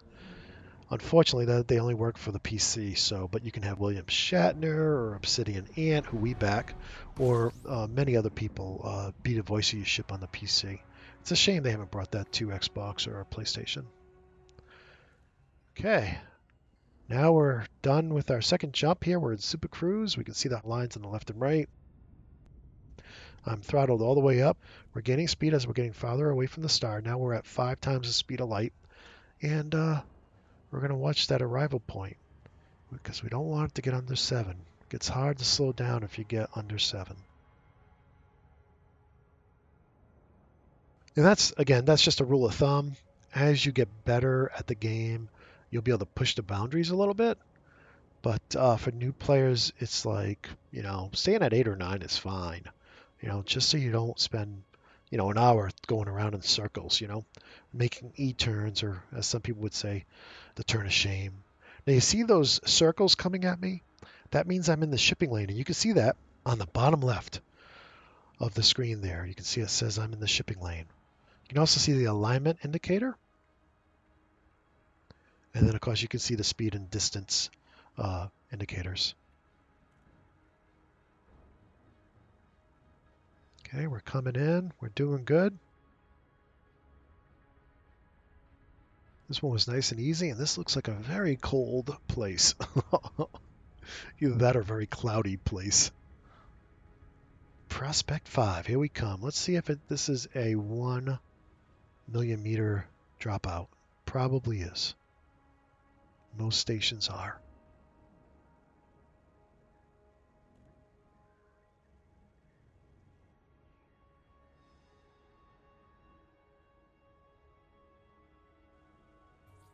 Yep, triangle, safely drop out.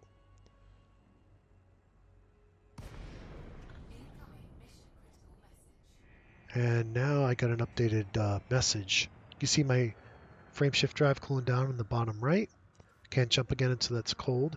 If you are pulled out of Super Cruise either by a pirate interdicting you, or by coming too close to a sun, or by double tapping the triangle, it'll take a much longer time for your frame shift drive to cool off. And that can be aggravating, so that's why you try to avoid those things. But hey, we're getting pretty close to the station, so let me go and slow down a little bit. I'll go over the contacts, select the station, request docking, back out. Yes, now sometimes these stations won't agree to let you dock, even if you're close enough. And that's because the NPCs, the non-player characters, the computer characters, will be docking. You know, if they only have 2 or 3 bays, the computers will have, the NPCs will have all those bays filled up. So sometimes you're just going to wait outside and wait for the NPCs to take off, and then you can dock when they're done.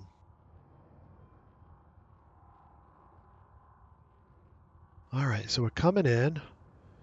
I'm coming in opposite the direction of the arrow, and I want to fly directly towards the big number 1.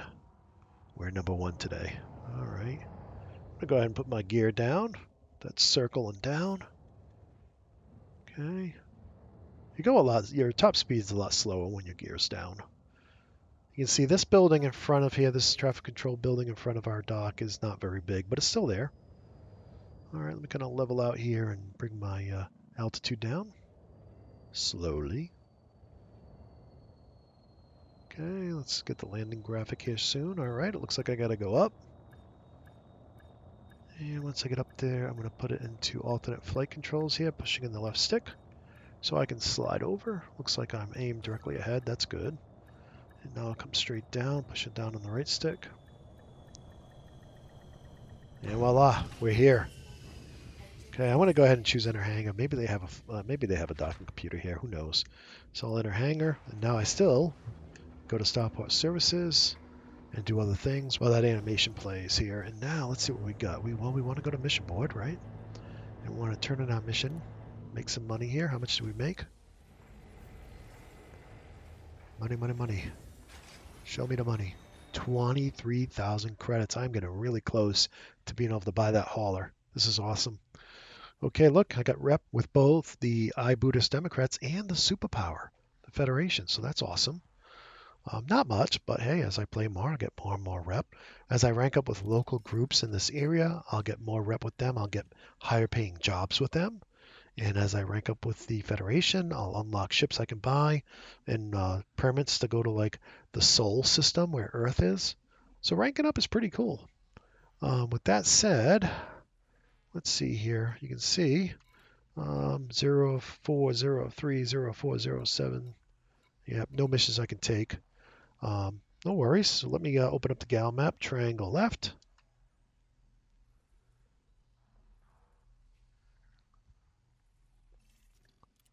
Okay, and I want to go over to sticks.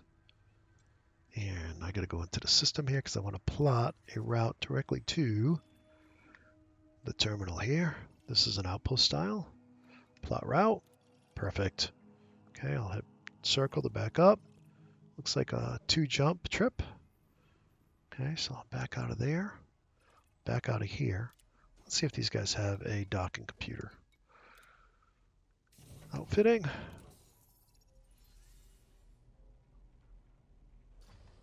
Okay, optional.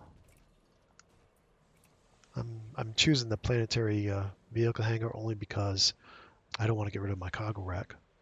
And they don't, so no worries. Back out of there, back out of there.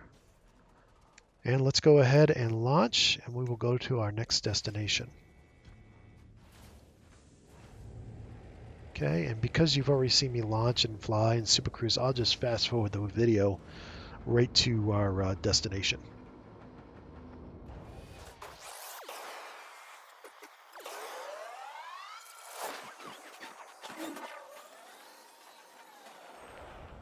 Okay, before I make my next jump, I wanted to show you how to scan a system. So first we have to make sure we have our Discovery scanner set up. So I'll hold down square and go right, and then I will go over to Fire Groups using my right bumper. And here you can see I have set my Discovery scanner to my second trigger on my left trigger. So now I'll hit circle to close that, and I will hold down my left trigger. You can see it, I'm in Super Cruise, and you can see it scanning there on the bottom left. And it's complete. And you can see top right, there's nothing new. I already had all the data for this system in my computer. But as you travel farther away from your starting point, you'll be able to scan places and discover new celestial bodies that are new to you, and then sell that data to stations that are at least 20 light years away from what you discovered. So that's a good way early on in the game to increase your explorer rank and make some money. So with that said, let me speed up the video again.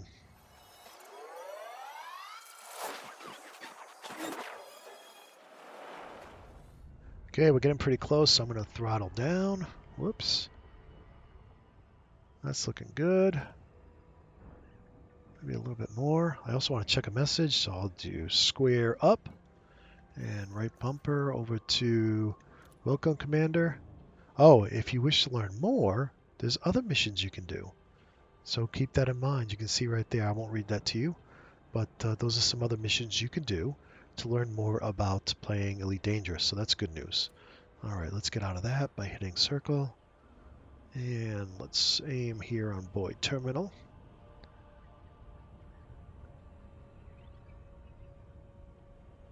And shortly here, we'll get the safe disengage message. Typically, again, around 1 million meters, but we'll see if this one is one of those stations.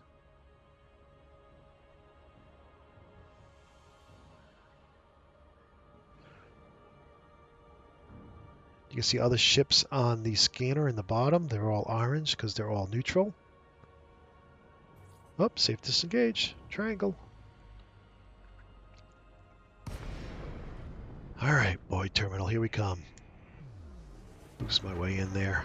Try to get on the 7.5 clicks. Okay, now I can go ahead and request docking. Excellent. I have to land on 2. I don't see 2 lit up where I am, so it's very likely not on this side of the station. Typically, you'd see that orange outline. Oh, wait a minute. Is that it up there? That may be it up there. Yep, I think that's it. Okay. Coming in hot. We're coming in hot, boys. Coming in hot.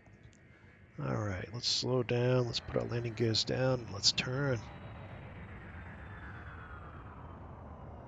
All right, not bad. Okay, next thing is we got to ask ourselves, are we coming in the right way? You know what? I think we're coming in backwards.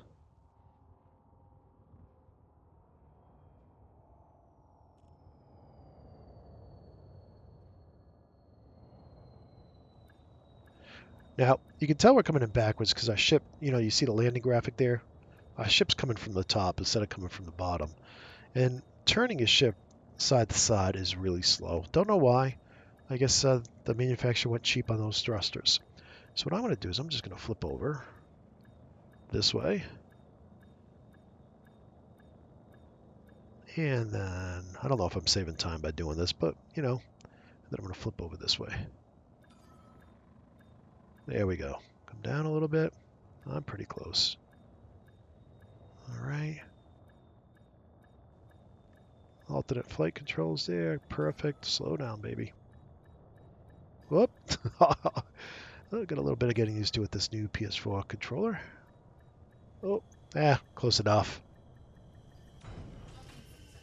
Okay, Starport services. You know what?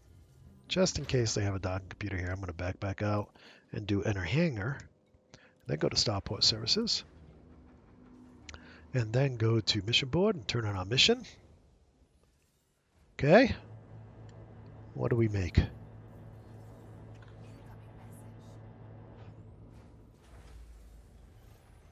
Wow, we made good money. 136,000 total credits. We made 101,000 credits on that. We have enough money to buy a new ship. At this point, I may even wait and just skip the hauler and get a Cobra. But no, let's see what they got here. Well, yeah, before I even look at missions, I want to see what they got here. Let's go over here. Nah, they don't have anything. Look, it's an outpost. Not surprising they don't have many ship services. So let's go ahead and refuel. I'll come back over here. Let's see if there's any missions going any place I want to go. Got one right here. Where does that go? Mining. I'm not set up for mining. I need certain things. I am not ready to start assassinating people because I got to start a ship. Disable. That sounds like fighting. I'm not going to do that yet. Donate. Nope. So, since there's nothing going on here, let's just return to where we started so I can show you how to land on a planet. And we'll take our SRV out for a little run. I also know they have a docking computer there at the Vegas Prospect, so that'll be good too. And then we'll wrap up the video. So what I'm going to do is get out of here. I'm going to launch. While I'm launching, I'm going to do triangle left to bring up the gal map. Okay, and now there's the Celis Primus. Let's go into the system. Baker's Prospect, we'll just do it this way because this will be faster. There it is. Boom. If we zoom in, we could see it, we could find it. But it's faster just to find it in that last tab there. Okay, so we'll plot a route. I'm also going to bookmark it because that's where we started. So it's nice to know, hey, where did you start? Well, it was Baker's Prospect. Okay, we'll back out of here. Looks like a single jump, not bad. I'll still have 4.5 minutes to leave. You can see an NPC over there on the left landing. All right, let's hit the gas. Gear up. Boost. Line up with our target. Wait for the mass lock to go off, and then we'll jump over to Celis Primus, and I'll speed up the video again.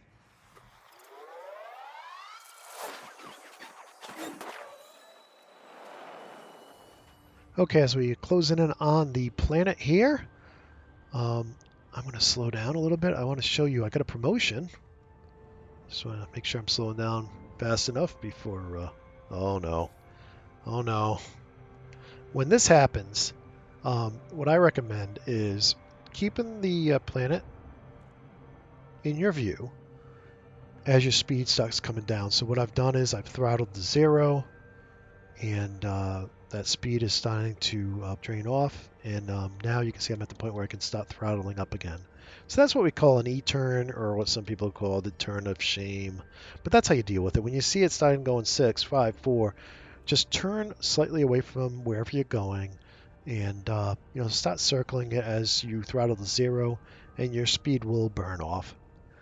With that said, I'm coming in upside down, which is not a good idea for high G planets. And this is a fairly good G planet, it's 1.2, but you can overheat if you're coming in upside down.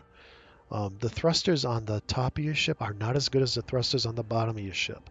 So that's why coming in upside down can be bad for your ship and your own health when you're coming into a high G planet.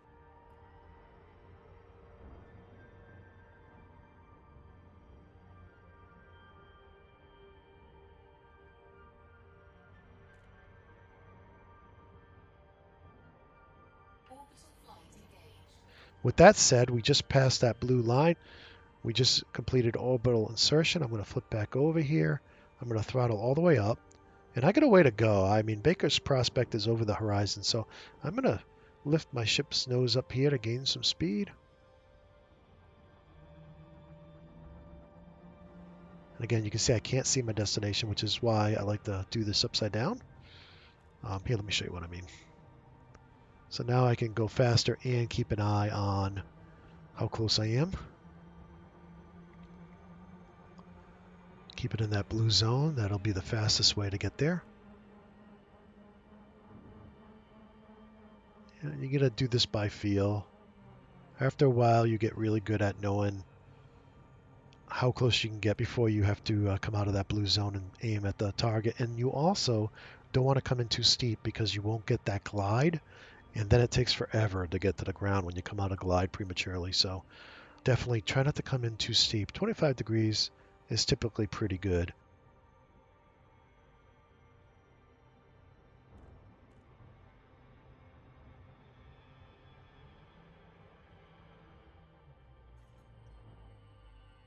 Oh, I may have doomed myself here by going steep like that. No, I'm good. Glide engage. You can see if I try to go too steep. You see that red area? You don't want to do that. So let's pull it back up here. Oh, I'm going to black out. No, not really. Not really. Look on the right there. Look at my descent. I didn't come as close as I wanted to. 50K is still pretty far away. Probably because I was horsing around with the making the glide steeper.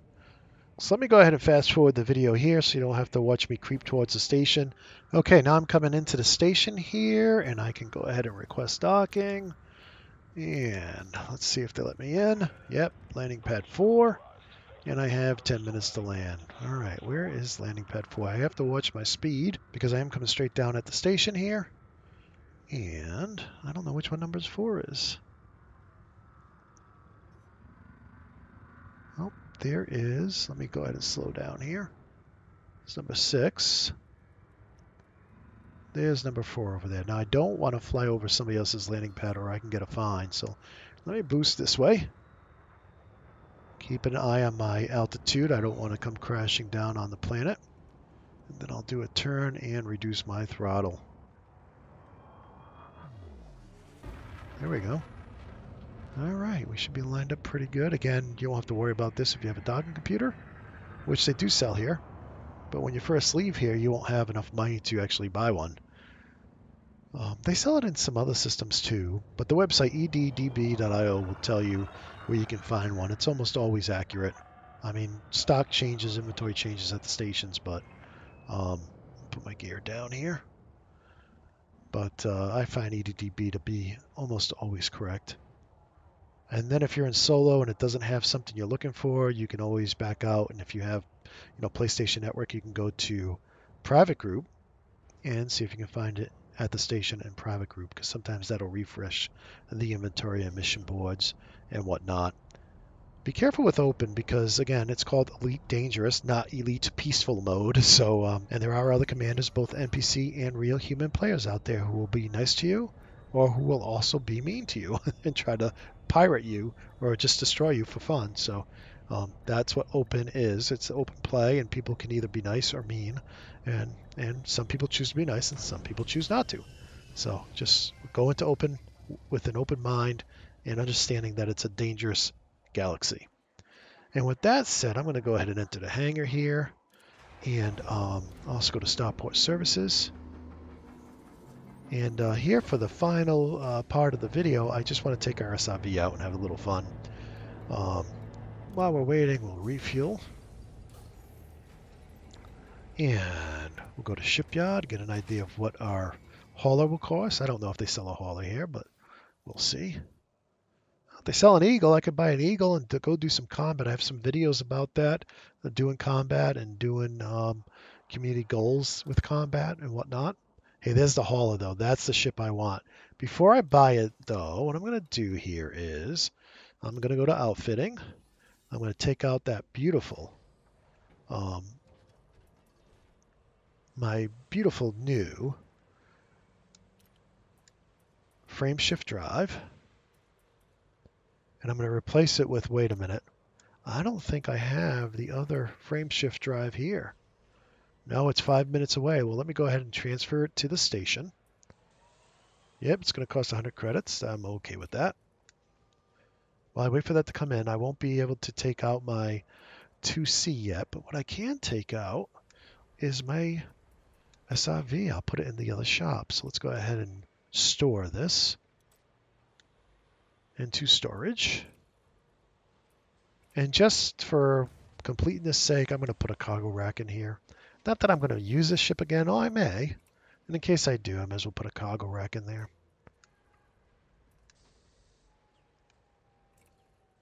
Okay. So now I can handle 2. You know what? Let's see. I think they do have docking computers here. Yes, they do. So we'll put a docking computer in where I have my small cargo rack. And again, I'm going to store the free cargo rack because if I trade it in, I won't make any money. Okay, so yeah, I think this is the way I want to have my Sidewinder outfitted, except for the stored module. We're waiting to come in, the old frame shift drive. 4 minutes to go. So with that said, let's go buy a ship. So we'll go to Shipyard and we'll grab a hauler. I like the Cobra, but the hauler is not a bad in-between ship to have. So let's go ahead and buy a ship. The Eagle's also not a bad first combat ship. Absolutely not. The Viper 3 is better in many ways, but the Eagle's just so much fun to fly. So feel free to pick up one of those and try out combat. I have other videos on that, like I said. But let's go ahead and purchase this guy. Store current ship. That's what I want to do. I want to keep my Sidewinder and buy a hauler.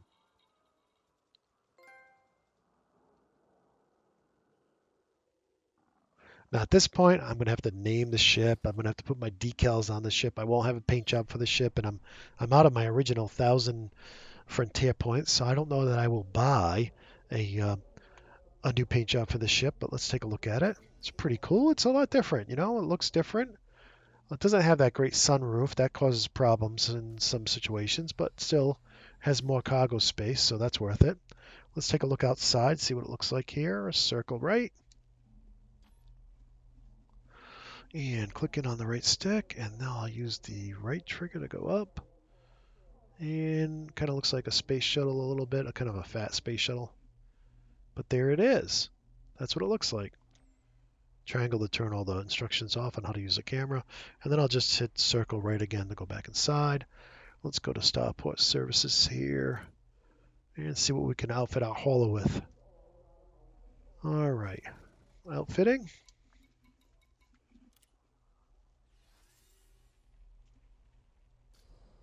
Okay, I really don't care about hard points. Utility mounts, if I get in a jam, I may want to be able to defend myself with some chaff. Let's go ahead and put that on there. All right, now I also want to put in here point defense. Point defense is like a little turret that tries to shoot down missiles that are coming at you. Very good to have for self-defense there. See, as I add these things, my retracted and deployed power consumption is going up at the bottom there. Okay. Now on this ship, I'm going to turn in this one little laser. This is, right now I'm at a maximum 9.4 light year jump. I'm going to actually turn this in, store it, because I don't plan on getting in any battles. I'm going to run away if somebody tries to interdict me. So we'll store that away. And look, I went from 9.4 to 9.93. That's awesome. So no hard points for me. We're going to put in a frame shift drive here as soon as it comes over. Optional internal, you can see, look at these little cargo racks. I get size 2s in a size 3 spot. That's no good. So let's go ahead. And I'm going to turn these. I'm going to sell these. I don't need them. These are not loaned because I bought the ship. So I'll turn them in and get some money for them. All right. Buying options. Exchange. I'll save $3,000 by exchanging it. Okay. Do that again. Okay. Exchange. I'm not going to need them. I got my seal generator. I got my basic discovery scanner, my planetary approach. And you can see it would kind of be wasteful to put a dock computer here in one of these size 3 spots. So I'm just going to go without the docking computer on this ship. With that said, let's see if I can upgrade my shield generator to a 2D so it's lighter and I can jump farther. Nope, they don't have the 2D here. Okay.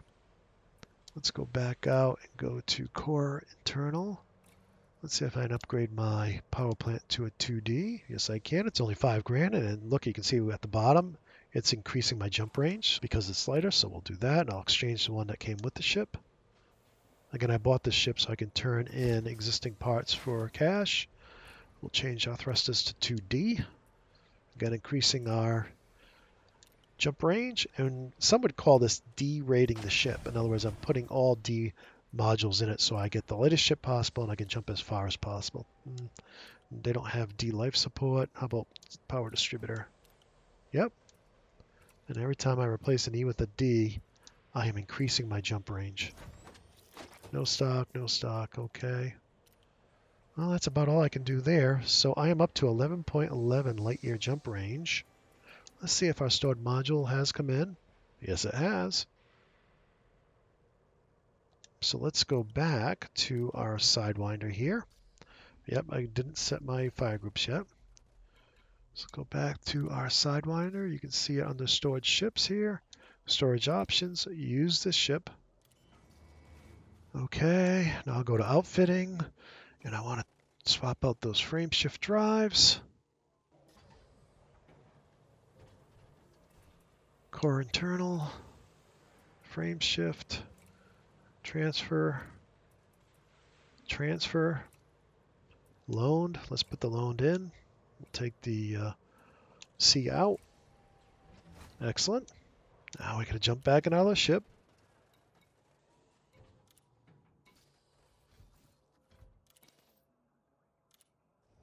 Okay, we're back in our hauler, so we'll go back to outfitting.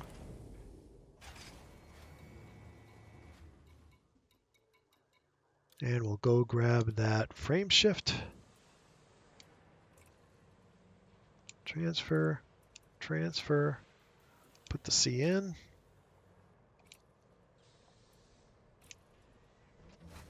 And since I'm not going to use that 2E frame shift in the future, I'm going to go ahead and sell it. So I'll go to stored modules.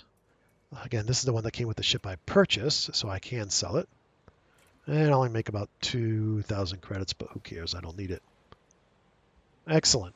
So my jump range now is between 10, depending if my cargo is full, or 16 if I have no cargo, which is my current situation. So let's see what that means for the galaxy map. Let's go into the galaxy map, triangle left on the D-pad, and look at all the places I can go to now with that extended jump range. And because I have so much extra cargo space, I should be able to I should have many more missions available to me. So let's go to the mission board. And here you can see there's 2 here. I like the one-way ones when I start. Here's a couple of one-way ones. This is 2 units. That's 6 units. Look at that together. Those would be, well, quite a bit of money. Yeah, there's 5. Look at all these one-way ones. Each of them 100,000, 100,000, 60,000. All the places I know I can go to. Well, I know I can go to Dahan, and I know I can go to 6. Okay, the last thing I want to show you is driving your SRV around Baker's Prospect. And to do that, we have to actually put the SRV hangar into our ship. So we'll do that now.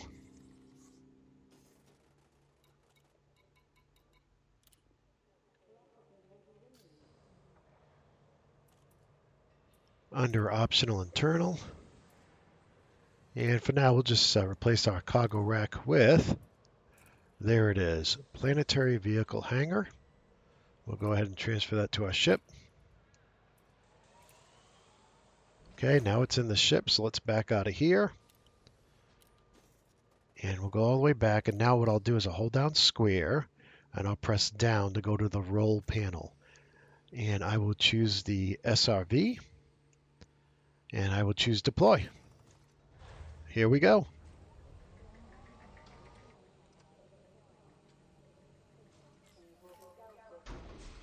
All right, and you can see here that we're not underneath our ship. We're actually spawn. When you're in a station like this, you'll spawn inside a garage. So let's go ahead and I'll use my right trigger here to give myself some gas. Okay, and we can look around at the station as we drive around.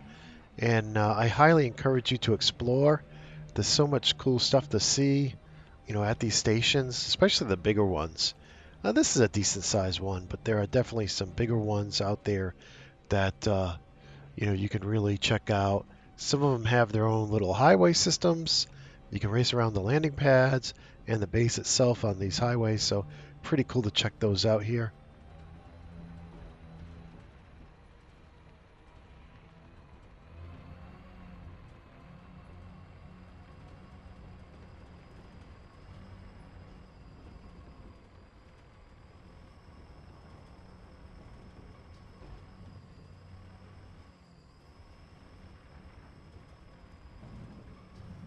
Let's go ahead and take a right. Whoa, low gravity.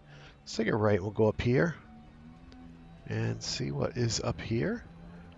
All kinds of good stuff, I'm sure.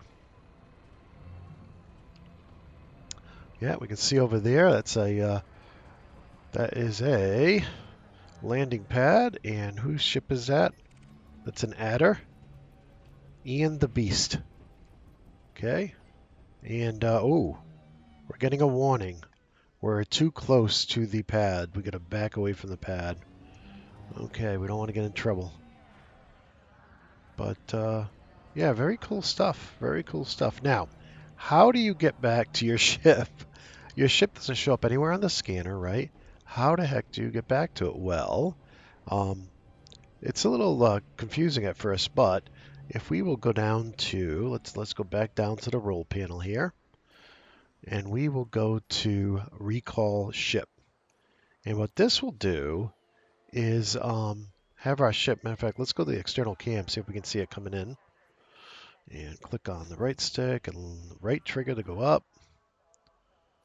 Let's see if we can find it. Our ship should be coming in for a landing.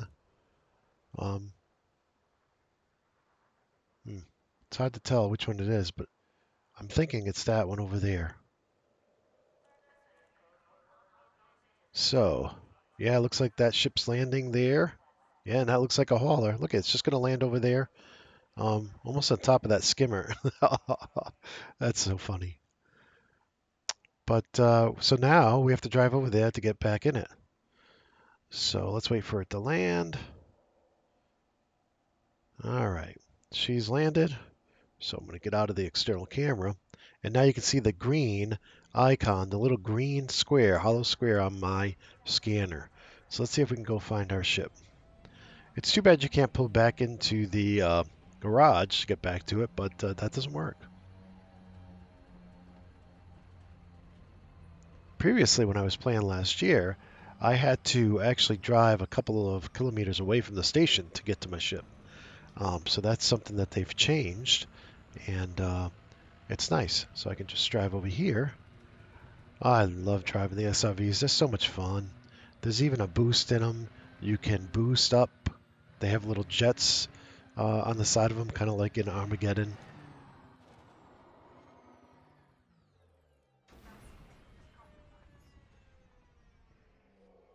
And we're just going to drive right underneath our ship here.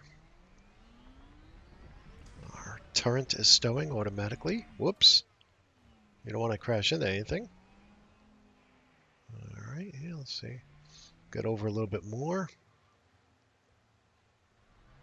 Let's try getting really far over here. Okay, here we go. And when you're in the right spot, you'll see down the bottom right, board ship. So now I can hit square down, click on my SRV, and click on board ship. And now our ship will take us back in.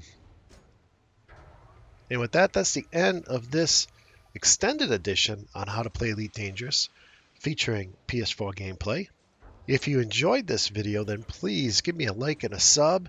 And if you'd like to see me and my friend Mace go through Elite Dangerous from the beginning again, check out Two Guys in Space.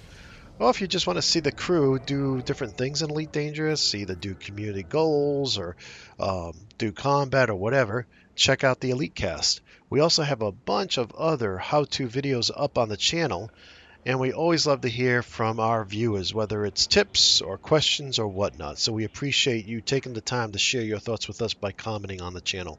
If you'd like to support the show, of course, you can always use our affiliate links that are in the description for each show, as well as you can support us over at patreon.com/goodgame.